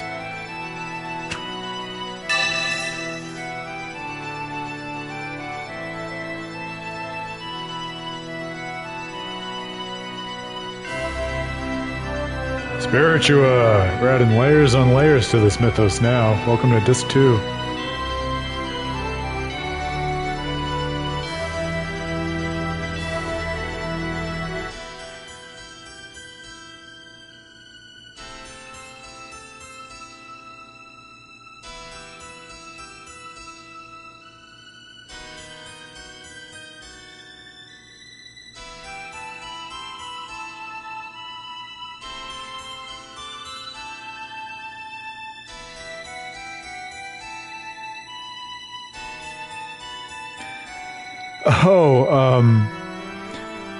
In the US, a geezer is just like an old fogey, like an old person who's like out of touch, doesn't understand the zeitgeist, resents young people, so radically different from almost the antithesis of what you mean by geezer in the UK.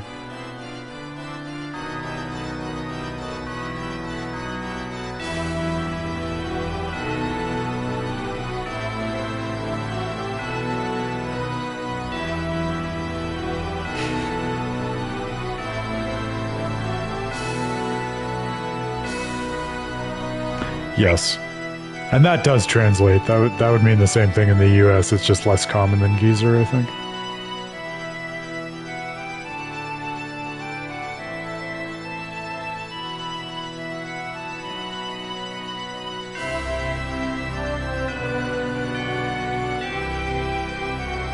We have a little staged play here in the middle of this JRPG story. Always have to give it up for meta theater. That is one of my favorite things in a long JRPG like this. That's why I lost my mind over something like Final Fantasy IX, which is so self-consciously concerned with theatricality.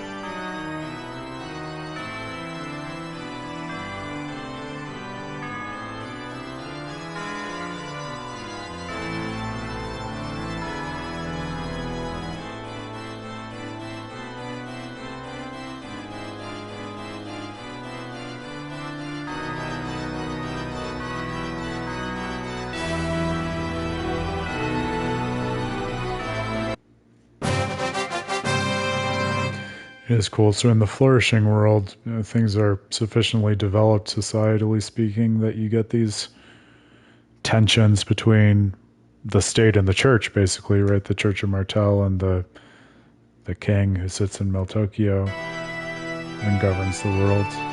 Whereas in Silverant, those are a little more collapsed, where there's not that much of a distinction between the chosen trying to save the world and the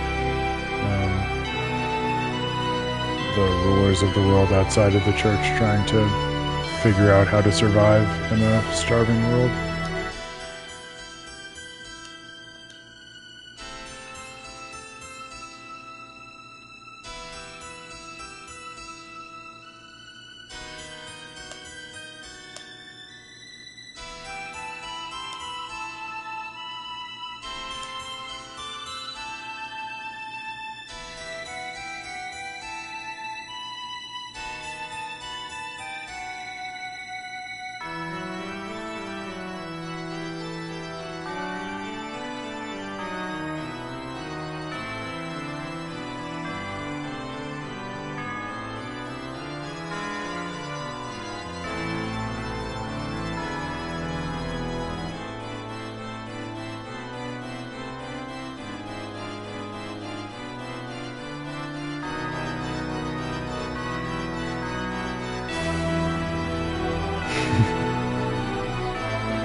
starfish. When in doubt, starfish.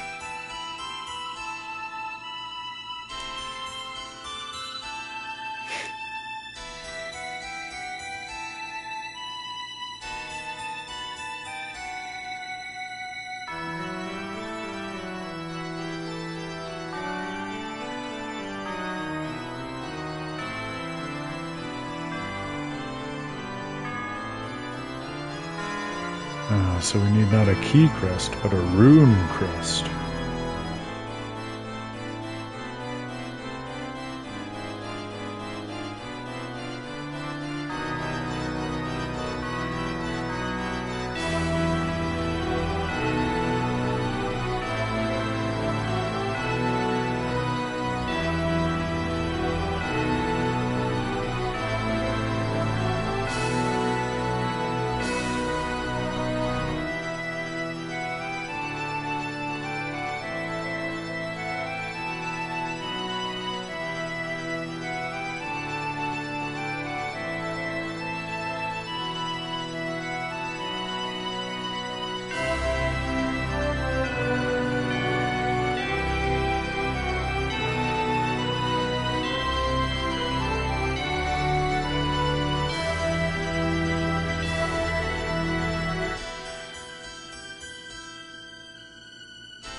Oof.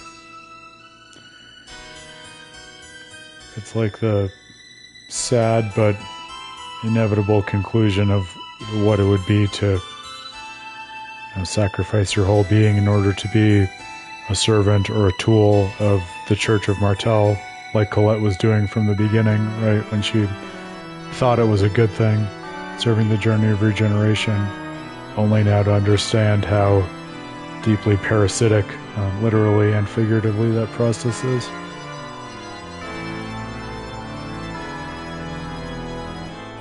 And then there's Zelos.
Alright, now another choice in how we progress the story. I think especially since I'm still riding high off of Presea and Regal's storyline, I would just love to go to Altamira first.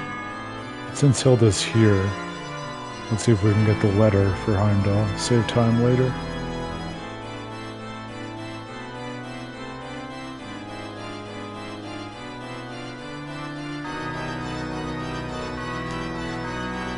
For some of them, I think yes. For this one, I think no.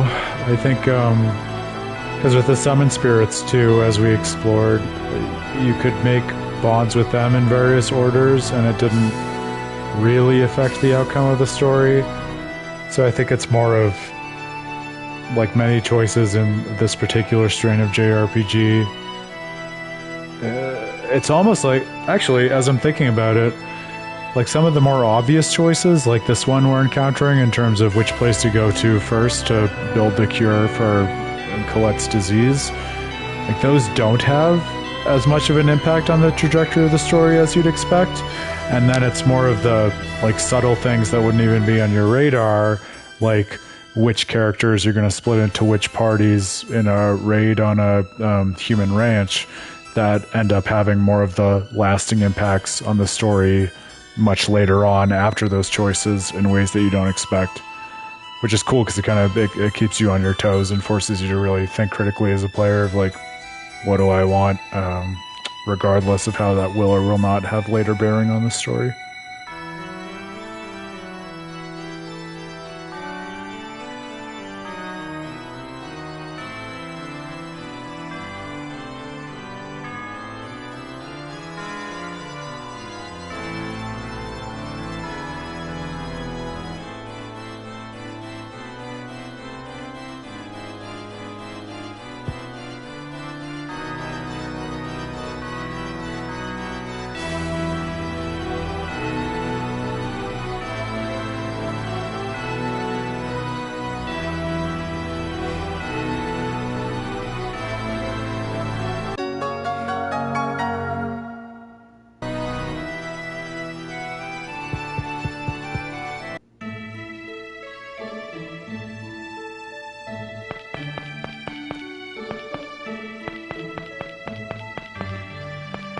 Alright, we got the letter, so we'll be able to enter Heimdall when we're ready. I still want to go to Altamira first. Let's follow up on all those feelings from Presea and Regal's storyline.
Interesting to revisit this. Like the overall narrative of Tales of Symphonia is much more almost like individual quest driven than I remember. Where first, you're just on a mission to unlock the seals, then you're on a mission to make pacts with all the summoned spirits.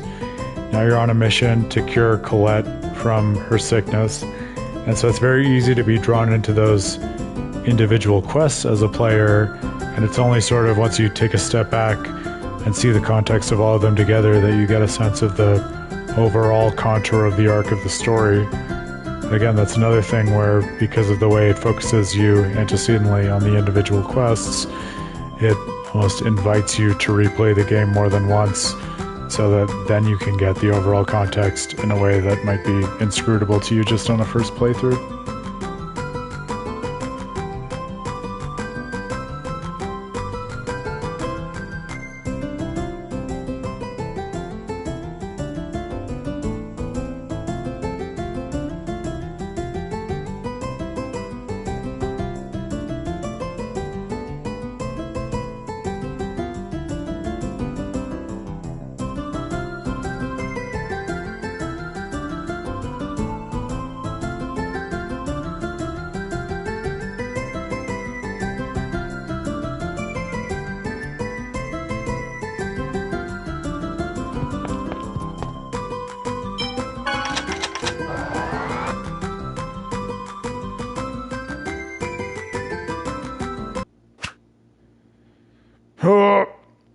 That's not what you want.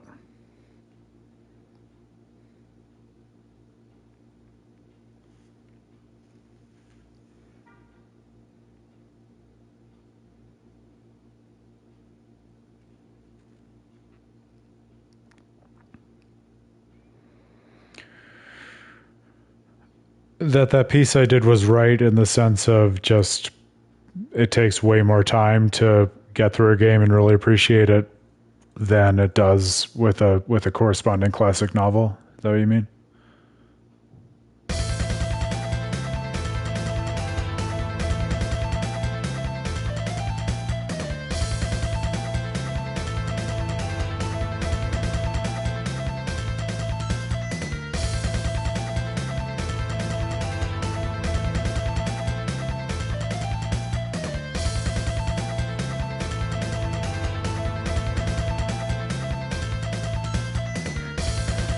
And even that, I mean, I don't know if you played Near Gestalt or Near Replicant, which are different versions of what is, I guess now you would call it the prequel to Near Automata, but that is like if you think you have to play through Near Automata a lot to get the full story, like crank that up to 11 and you get the prequel in terms of what it takes to engage with that. But it's just like, and as an adult, I get that that's a bigger ask, but I think the reason that I'm doing stuff like this and working on With a Terrible Fate more broadly is I do think when you hit the magic formula with the video game, like that exponentially larger time commitment, literally exponentially in some cases, really pays off in terms of the, not just the materially greater value you get from a theme in terms of the in-the-moment engagement of the story, but actually in terms of like how the narrative compels you, or at least invites you to act differently and take the narrative impact of your time as a player and extend that to the real world. And I mean, those are the kinds of lessons that can really chart your trajectory as a future actor in your life and just person deciding how to be in the universe that you ascribe yourself. And so I think there's a lot of potential there, but no doubt, as you say, I mean, when there's such a bigger time commitment, it's the onus is so much greater on the game creator to really craft something that has that kind of payoff when so many games, I think, fail to deliver on that promise. It doesn't happen by accident, right? You have to really be thinking about it and architecting the overall story to really give the player that sense of coherence at the end of their experience with it.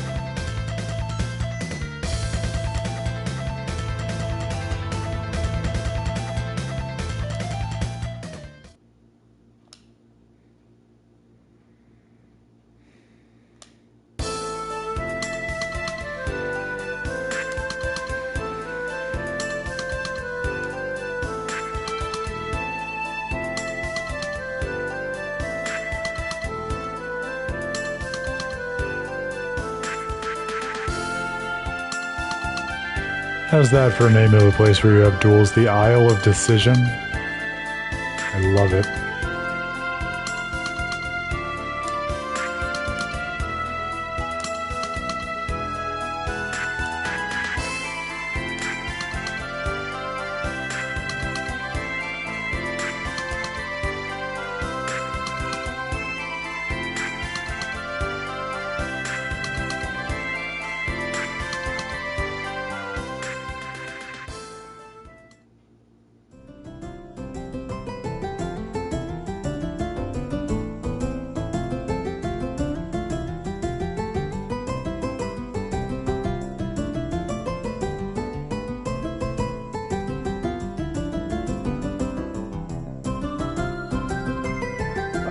If you think we're not going to go do that duel first, you haven't been paying attention to this stream.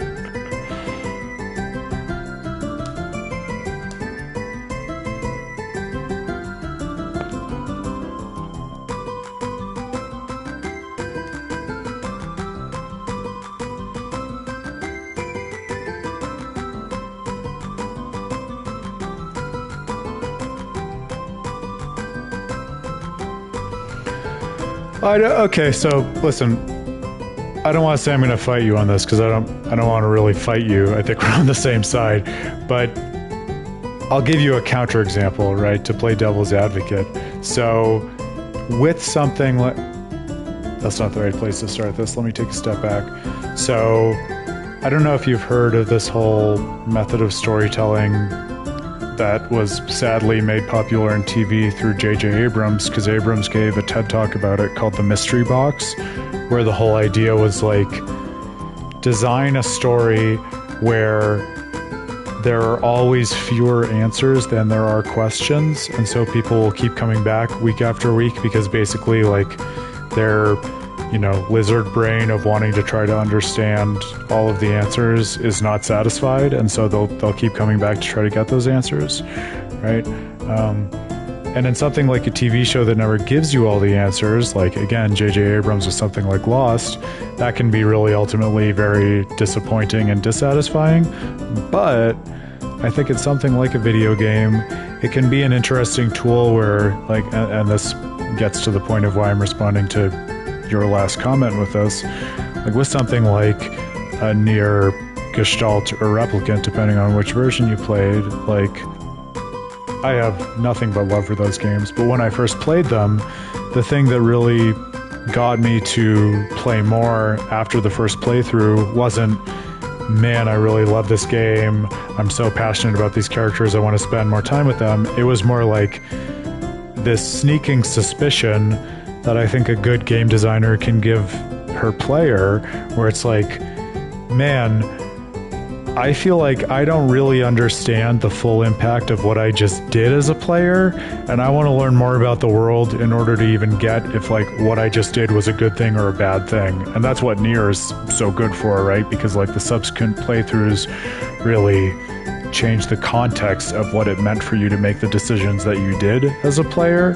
And so I think like it's all well and good to think like, if a player falls in love with the game, just like anyone falls in love with the medium, they're going to rewatch or re-engage with the story more than once.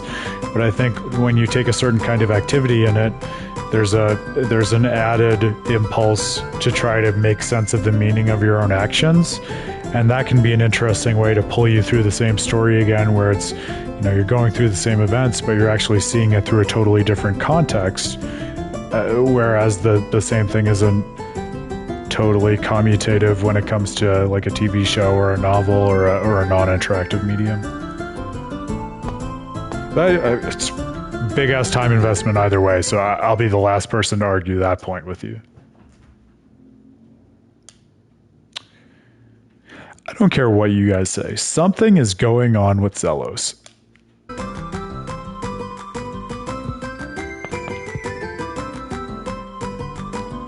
No doubt about that. We can definitely agree on that. Alright, well, before we go to enact this duel and try to find the pieces to save Colette, I'm going to take a gentleman streamer's break and use the restroom real quick, but I will be right back. Thank you for your patience with me and my bladder.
All right.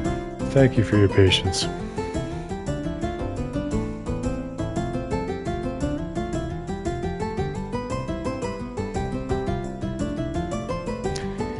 You're gonna have to tell me more about the tarot, because I'm embarrassed to say, as a game scholar, I literally haven't heard of this, so I'm gonna need more deets. Give me the pitch, give me the system.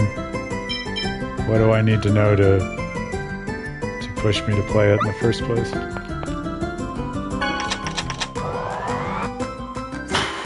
forgot I was on the first floor already. Whoa, but while we're here, can we do anything else at Alicia's grave? Because you don't want to miss anything to do with them. There you go!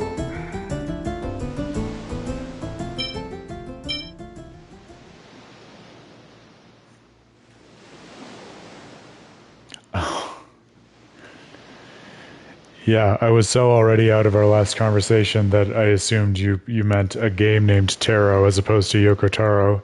Yes, no, you're definitely right.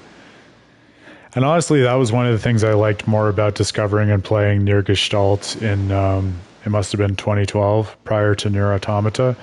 Because I love Automata. I think that's I'm not saying anything new by saying it's a really thoughtful game when it comes to storytelling and really push the medium in new directions. But I think one of the reasons it had more mainstream success was precisely because it overtly pushed and encouraged its players to replay the game to discover the full story in a way that, at least to the best of my recollection, the prequel did not do as overtly. And so I did feel like I was really discovering something in Gestalt in a way that I didn't so much in Automata, partly because I already expect it, but by virtue of having played the previous game, and then also partly because the game was really pushing me to play it again, saying, hey, you're going to learn so much more about the world this way. But, I mean, that's a small gripe to have with an otherwise really compelling game. I've actually really wanted to play for a while that more recent game that I think he was involved in, the Square Enix game that it's like a card-based game. Do you know the one I'm talking about? I'm blanking on the name, but he did something more recently that is supposed to be similarly avant-garde and interesting when it comes to story, but I haven't cracked it yet because I've been buried in JRPGs, as you can see.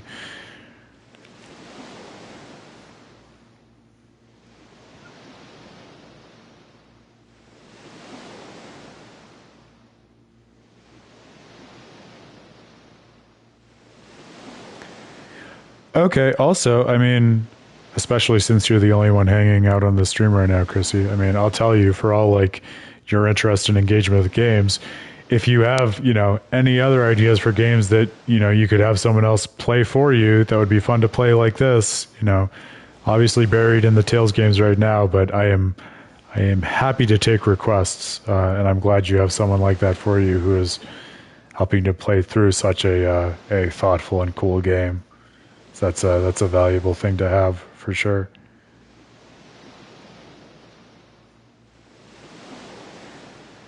And you're right. I think, I'm going to have to look it up right now. All right, I'm going to take a break from this for a second just to find the name for you.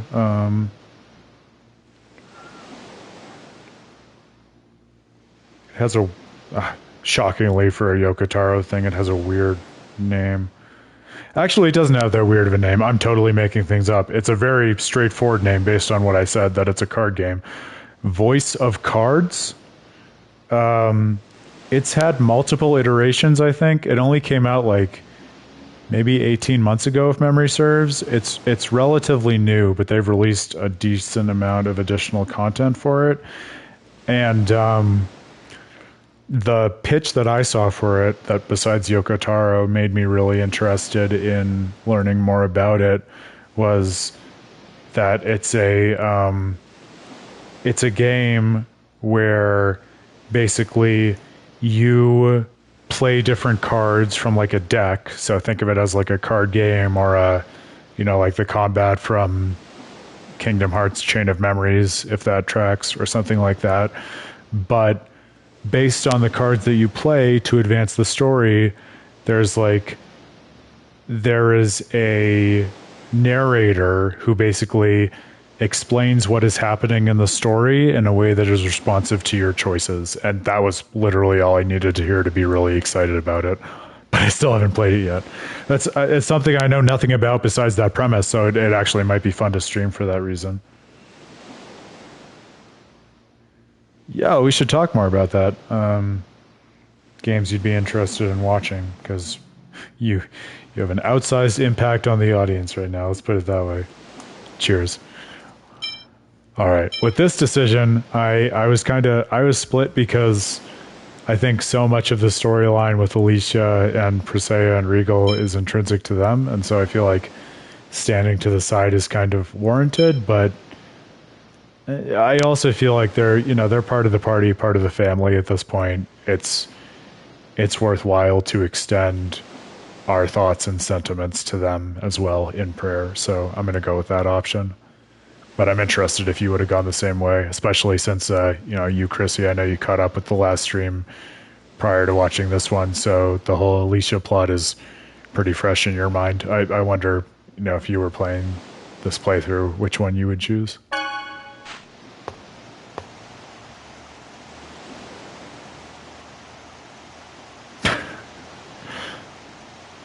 Oh no, this feels awkward immediately. I kind of regret having done this. Okay, maybe we did the right thing. I guess it was surprising in a good way. Like, he appreciated it, but he didn't take it as a given that Lloyd would do that.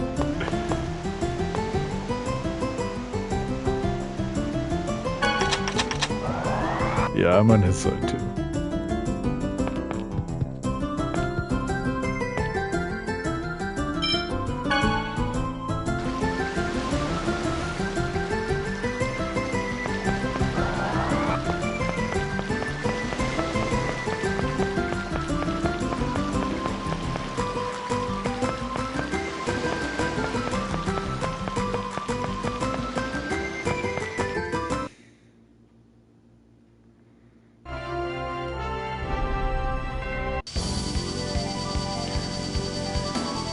Okay, I am hopeful that we can deal with Kuchinawa at Sheena's current level. But let's see.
Yes, that's the one thing that Zelos is known for, being a friend of the half-elves.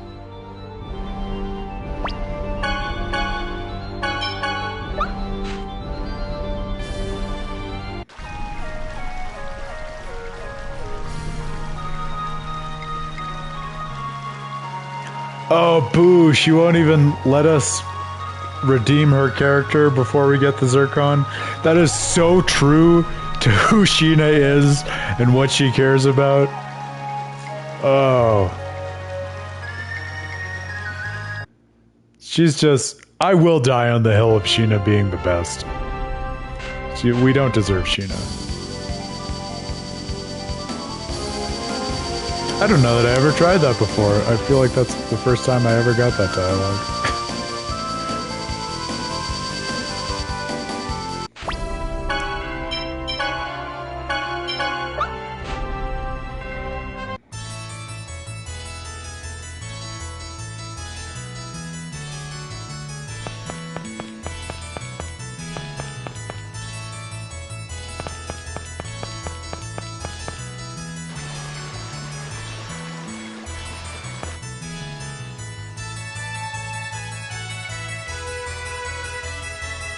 Is this the guy?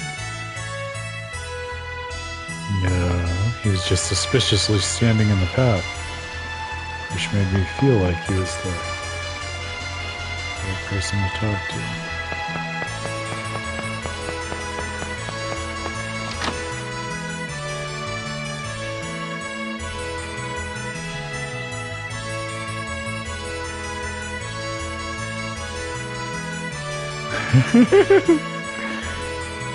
How quickly the game of telephone happens.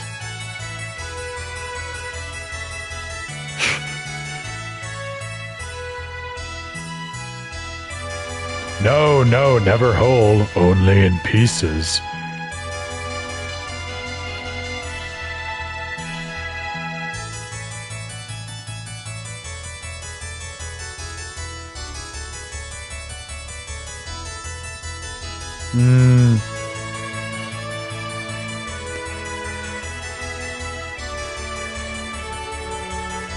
Okay, so help me understand. How does that tie into Regal? Are you saying like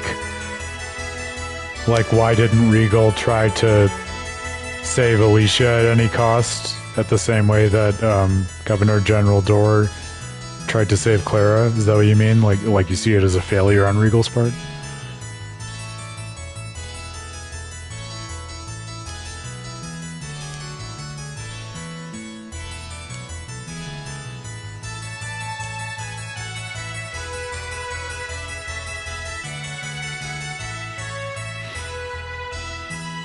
Oh, definitely.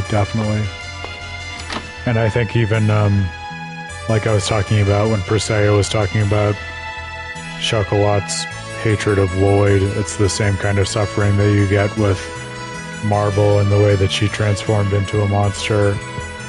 Maybe not quite the same, because Lloyd and Genus didn't have that same, like, personal relationship as the governor had with his wife and Regal had with Alicia, but I think it's similar in the sense of, like, I don't even know the best way to phrase it, but it's something like, you know, when the people that you care about become less than people, what do you owe them and what is the best way to honor that person? Which is like a really sobering question when you stop to think about it, and the various, like, dehumanizing advents that the 20th and 21st century have brought in terms of mechanizing the human being rather than allowing us to treat each other as people on our own terms.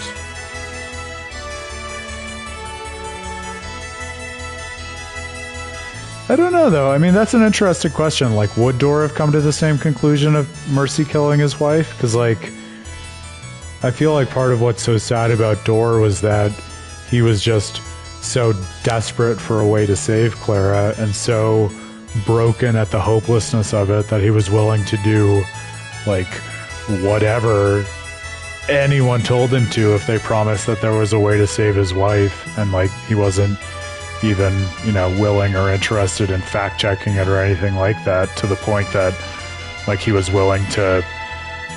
I mean, there's at least one reading of Governor General Dorr, right, where he is completely aware on some level that the monster posing as Kilia, his daughter, isn't really his daughter, and yet he's willing to, like, pretend that's his daughter because she's promising a way to bring back his wife, and he would do anything in order to do that, right? And I think Regal is a little more grounded. He has his basis a little more in reality, and so he's, you know, more willing to stick to the principles of his relationship with Alicia rather than just desperately trying to buy back what's already been lost. So that makes me feel like Regal has a little bit more moral fiber than Governor General Dorr. That's true. That's a good point. Yeah, we don't see Clara talking to Governor General Dorr in the same way that we see Alicia talking to Regal. And I'm sure that's like that reassurance from your loved one is a big factor in your ability to actually feel confident in doing what they would have wanted because they're actually telling you. It's a good point. I forget that Clara's still out there. We got to figure out the way to give closure to her quest, because we Don't want her to wander Silverant as a monster forever. If we can avoid that.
Alright, now let's see if we can initiate that duel with Kuchinawa. Redeem Sheena from her past once and for all.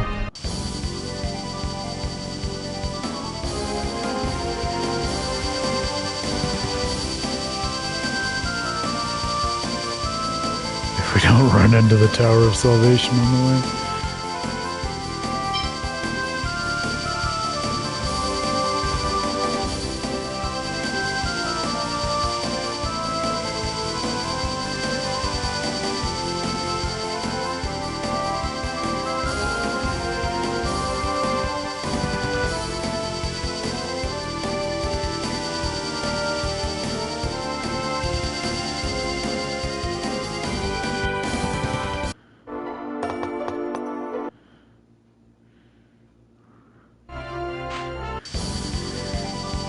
Where its inputs for guiding the Riards versus entering a town or dungeon are not as intuitive as I would like them.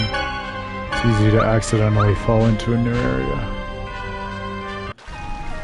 Can we go now? We did the thing you asked, Sheena.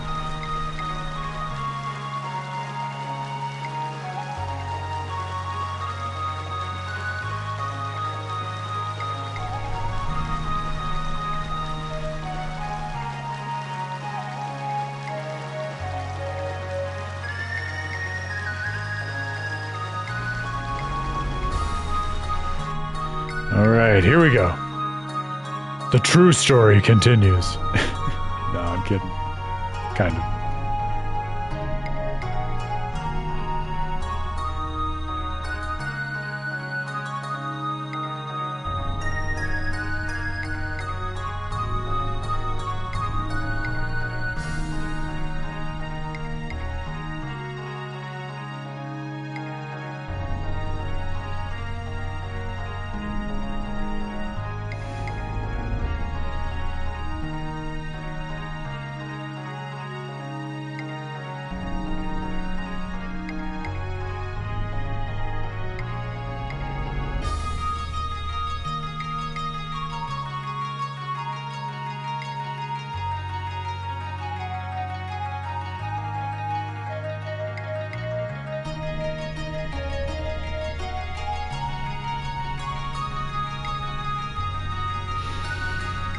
Oh, this is tough. As I feel like Sheena's trying to save face for someone who, at the end of the day, she cares about. And I feel like as an outsider, it's not really our place to say anything, but I also feel like for Sheena's sake, it's important that the village knows Kuchinawa was conspiring with the Pope. So I'm going to speak on her behalf. I feel like it's maybe not the best thing to do to honor the relationship and the trust with her, but I think it's something that she should have said and she wasn't willing to say, so I think speaking for her in this instance is okay. Ah, there you go. You're with me. That makes me feel better. See? He's with us. Lloyd is with us too. And I think Sheena is too at the end of the day.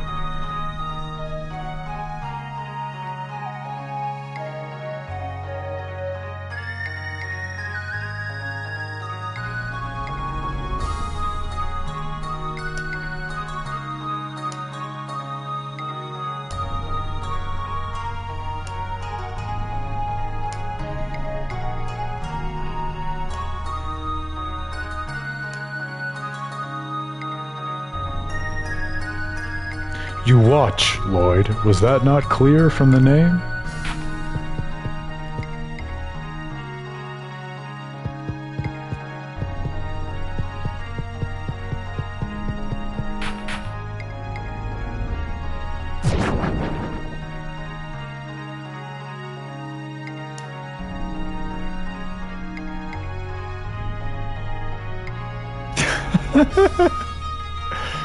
I know you're making the decision in real time. Look, I promise. I'll fix it next time.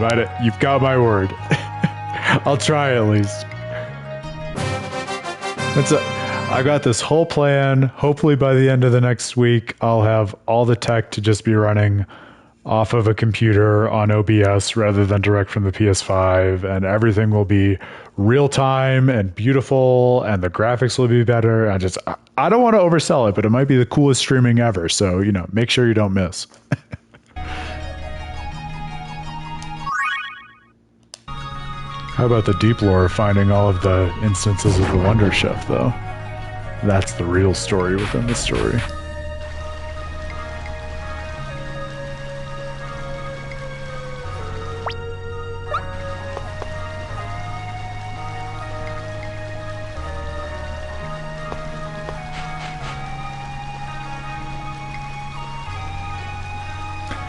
Oh my god, do you even know me? Do you think that's the kind of thing I would add?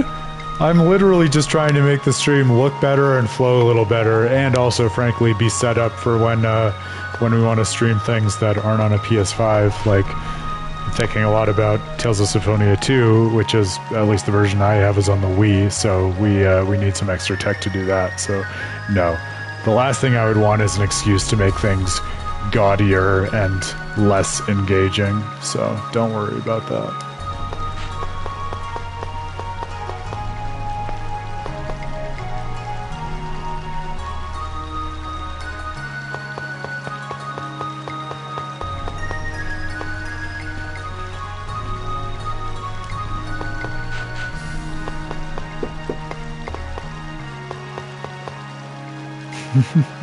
No, I know. But I worry about getting too commercialized with it, so I'm going to try to strike a nice balance. But keep watching, and you can give me feedback in real time. So we'll just keep developing it in the right direction that way.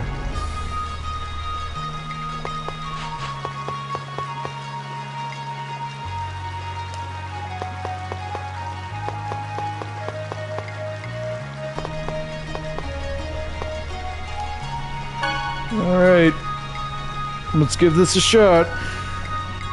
I remember this as a relatively challenging duel as a kid, so hoping we can get it in one.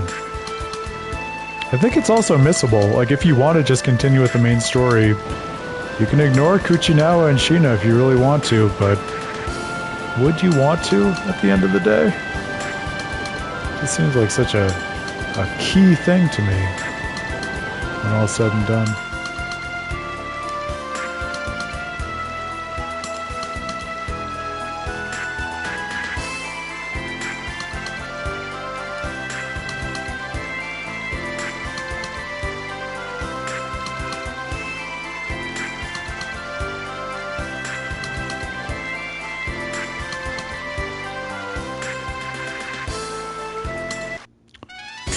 Let's do this! You're gonna regret this. I immediately regret this. Fire seal! You're gonna be kidding me! Yeah, and I can't use items. No way. That's what I was afraid of.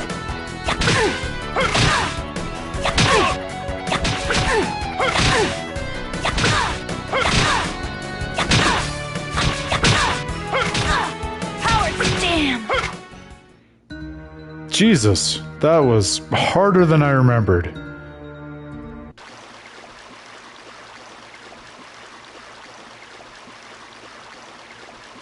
This is embarrassing. I don't know that I ever lost this fight as a kid. I don't remember the loss outcome.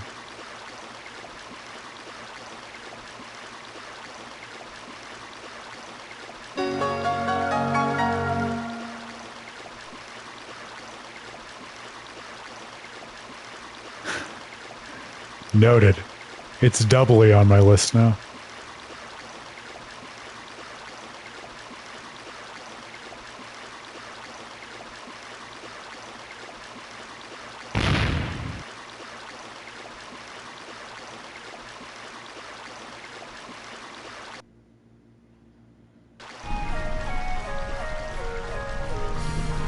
Wow, I won't lie, that was really demoralizing for me. And Sheena's dead? They didn't even give her 1 HP?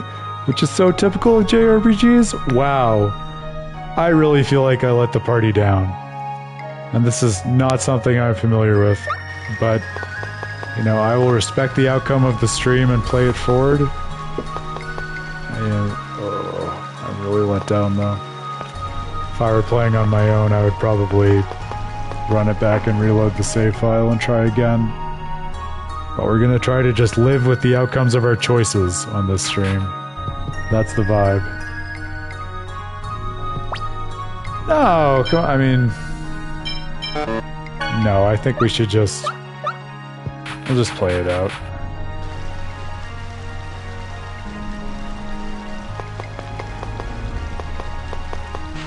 And honestly, after all this time that I've spent with the game, I'm kind of excited and interested just to have a different outcome and explore how we feel about the story with that context of Sheena having failed the first time. Because it sounds like she'll be able to challenge him again. Kuchinawa. It bums me out, but look, I mean, if anything, this is something I hope to and oftentimes try to impart about the playing of video games, right? Where you don't always have to achieve the outcome of victory or feeling like you did the best thing in order to advance the story in a compelling way. No, I don't think you can have that same interaction without cheating with saves, as you say, Chrissy. But it sounds like, at least based on what Kuchinawa said after he thoroughly beat us, was that he wants the opportunity to confront us again after Sheena is stronger. And so it sounds like later in the game a rematch will be available to us, which isn't the same thing per se, but will be another confrontation with a chance for Sheena to prove herself.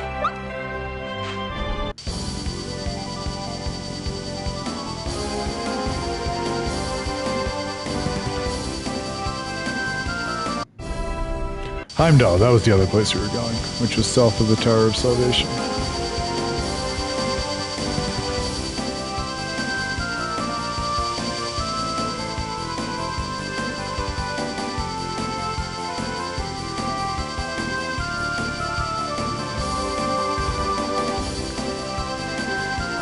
Yeah, we'll have to see what it means, because, like I said, I truly don't think I ever encountered that situation in the game in the past. But my guess would be probably if you go back to Mizuho at a later point, you can talk with Orochi or talk with the Vice Chief or someone and trigger a rematch at the Isle of Decision again, where it's basically the same battle, but it's treated as a rematch rather than a first confrontation.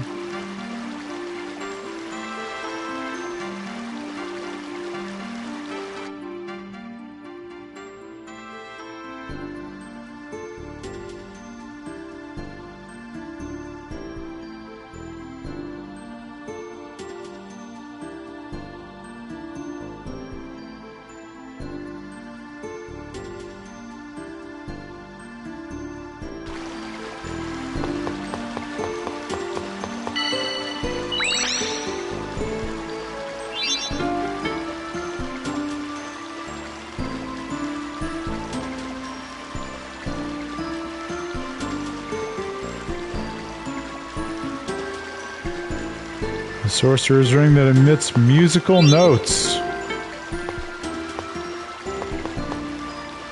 So I know I keep riffing on Tales of the Abyss, but that's a fun tie-in because its whole world is literally built upon musical notes and different like frequencies of sonic emission.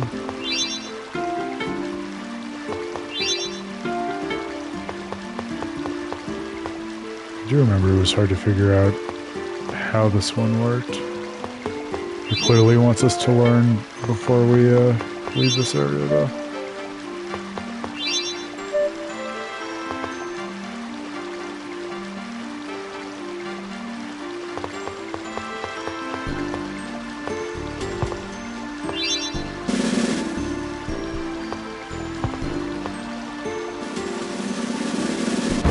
There we go.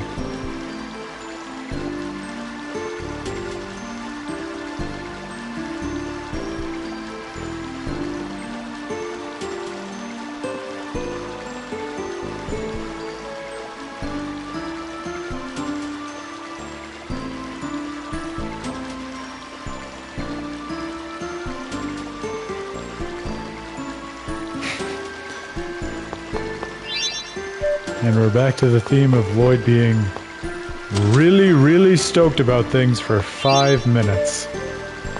It's a good theme.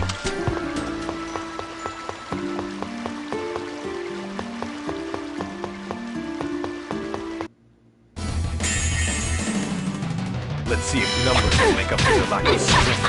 Praxis and cuteness! Finality! Power! Beast! Fire seal! Are you okay? Ready? Fire seal!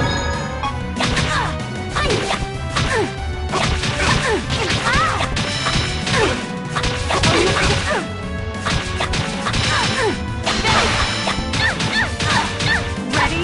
Healing circle! Power! How do you like Power seal! Power healing circle! No way! Fire seal! Serpent! That was pathetic.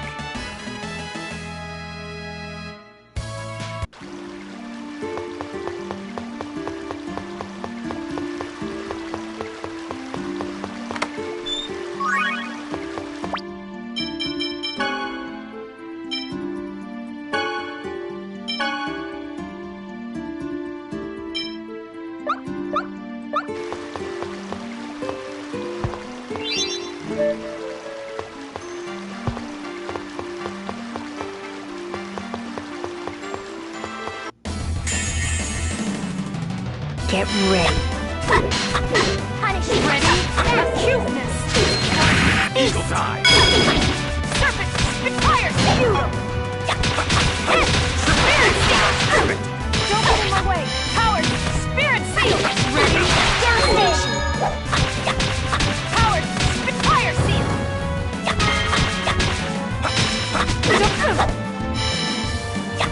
Are you all ready?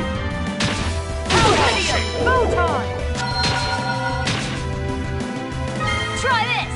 Power infliction! We won.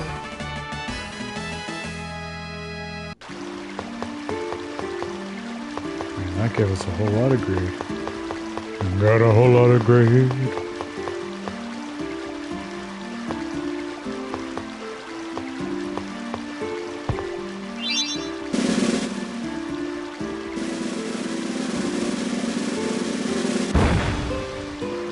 Nothing like a drum roll to summon a raging boar.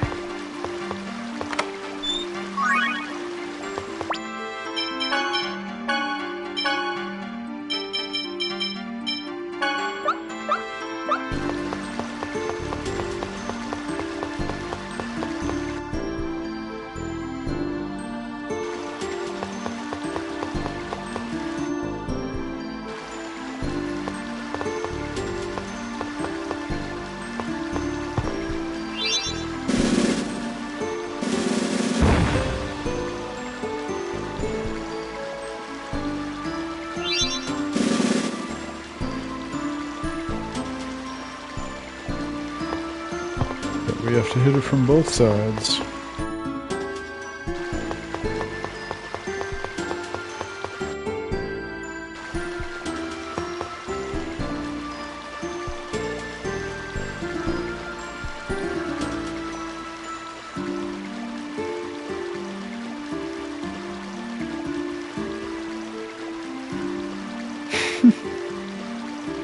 You know why.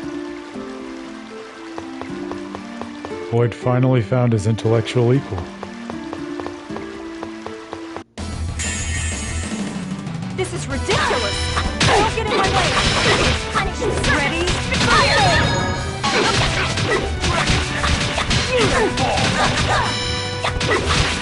Serpent Rod! Don't get in my way! Fire! Die! Empowered! Fire!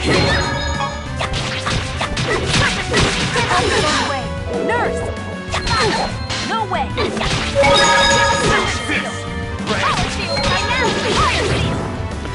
Really cool, everyone else is learning new spells. Be cool if Sheena did that. Is she due for any new ones? She is due for Mirage Seal Pinion. I guess we'll have to cycle Mirage Seal back in at least. Alright, let's replace that then.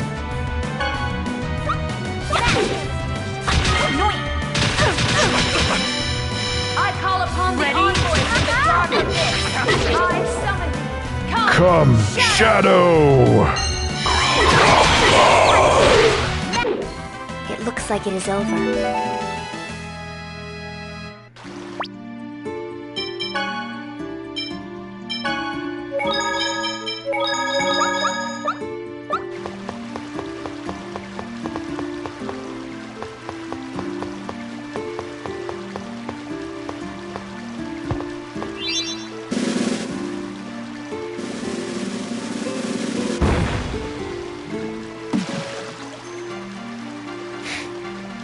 Super helpful.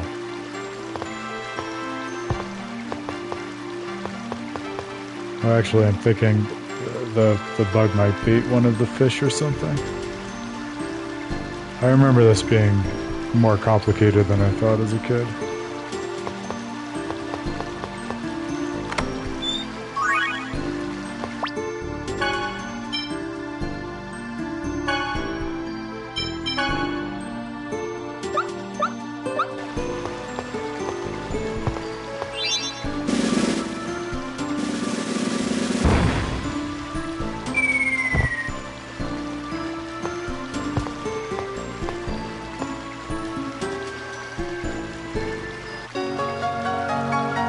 Lucide.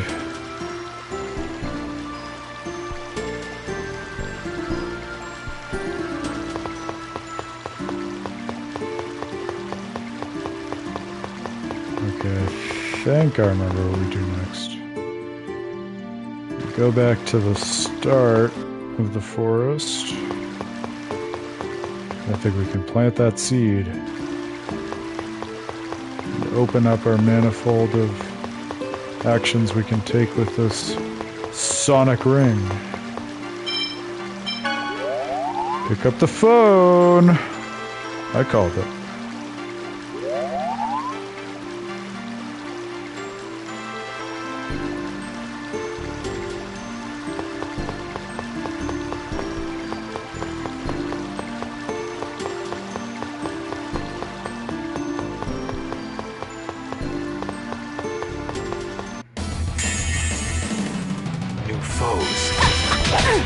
Are you okay?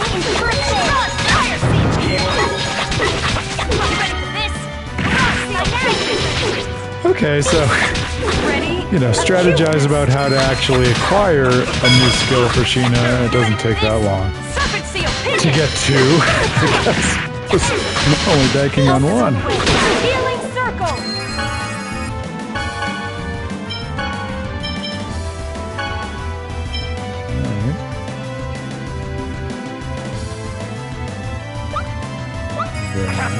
Healer.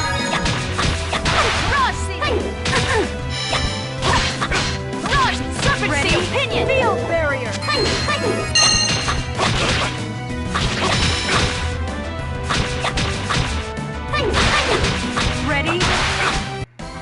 That was pathetic.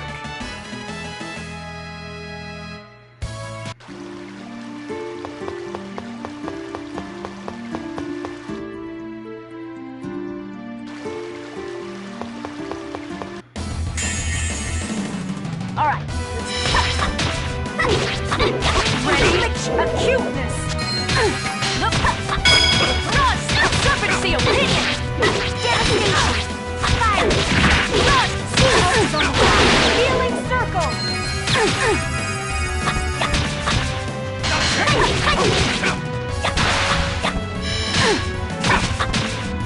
Ready? Field barrier. Serpent seal. Fire seal. You're gonna be kidding me! That was disappointing.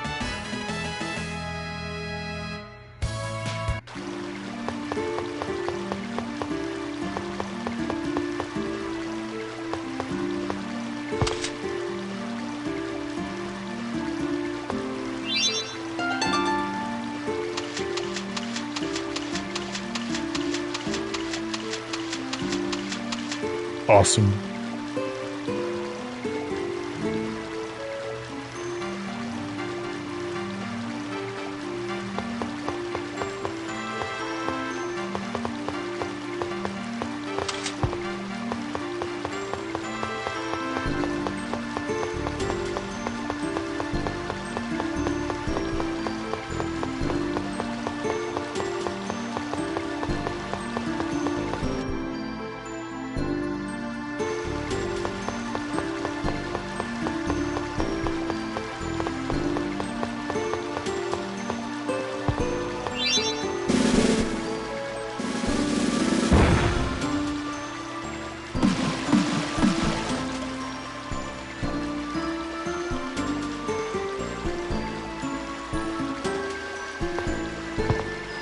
Yeah, that's gotta be to bait the fish.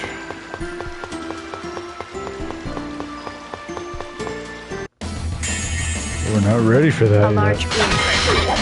One step at a time. Serpent seal. Pinion.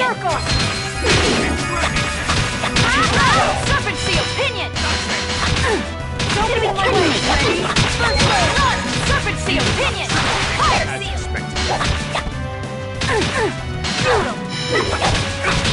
Are you okay? Fire seal.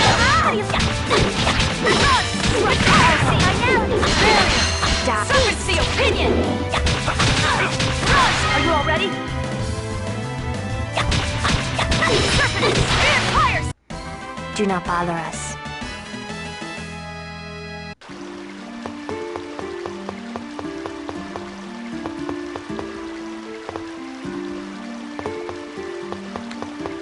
Yeah, I think we were here already.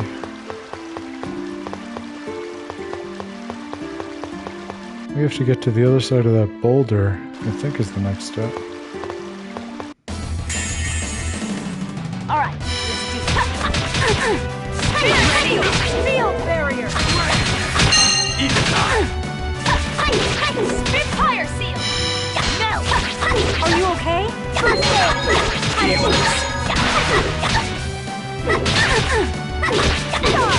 Run. Spitfire.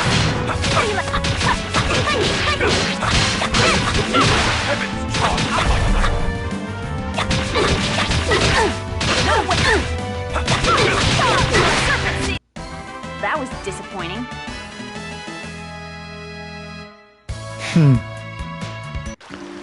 Yeah, I never would have thought of that comparison, but I totally get what you're talking about. It's the same sort of out-of-time, mystical JRPG forest. A pretty standard trope, as I understand it.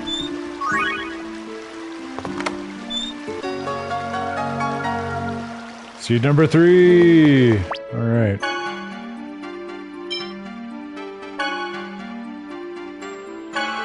That's the last piece of the puzzle.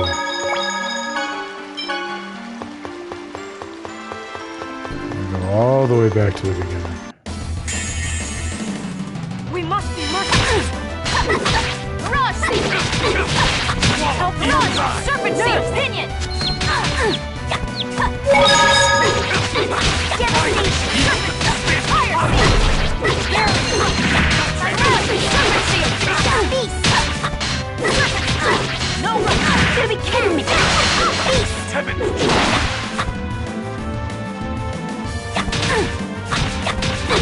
Spirit seal! Who's next?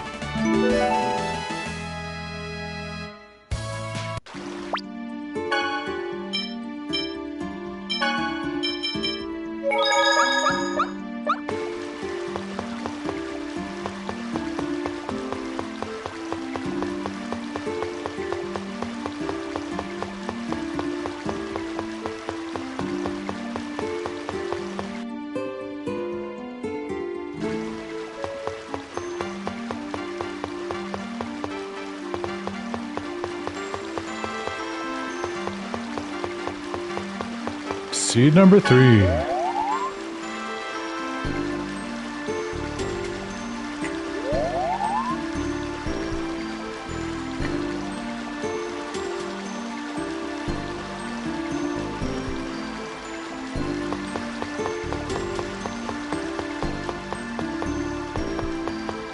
Okay, now let's see if we can solve the remainder of this puzzle.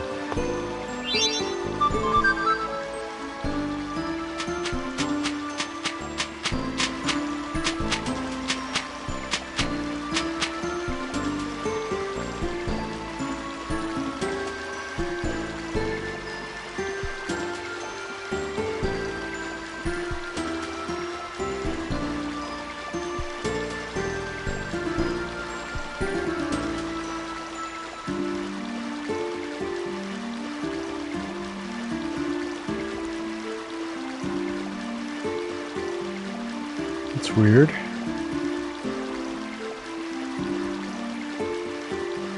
You know, did I break the game somehow?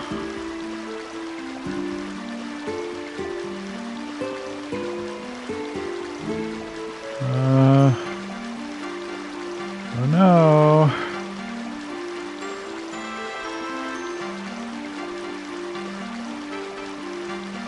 Yeah, it's not looking for a prompt. Oh no. I think I just nuked the game. Oh. One of those fun JRPG quirks where you do an input wrong, or the way it didn't plan for, and suddenly the whole loading sequence totally craps out. Yeah, it's so meaningful that it keeps you on a blank screen for all of like 2 minutes. Bummer. Well, we're at about 3 hours anyway, so I guess maybe that's the cosmos telling me to call it for the night, sadly. But this was a lot of fun. I think we made a lot of great progress. Many new threads in the plot to unfurl. Hopefully we can figure out a way to cure Colette, not only of her sickness, but also of her reticence to share her needs and desires with other people that she cares about. Yeah, Chrissy, thank you for tuning in again. Seriously appreciate it. Major shout out to you. It's great having these conversations with you in the chat, so hope you keep coming. Hope we have many of these adventures for many weeks to come.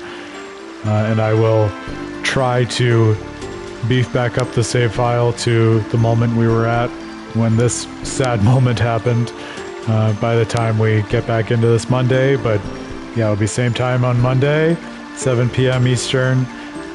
Thank you for tuning in and watching. This is Tales of Praxis. This is Aaron Suduko, the founder of With the Terrible Fate. I love the literary value of video games. That's what With the Terrible Fate is all about. So I hope if you love reading some of your favorite stories in an interactive medium as well, you'll tune in, continue to tune in. We're going to have some new articles digging into the storytelling of the Tale series soon as well. So check those out. Have a great weekend in the meanwhile, and see you all again on Monday. Cheers.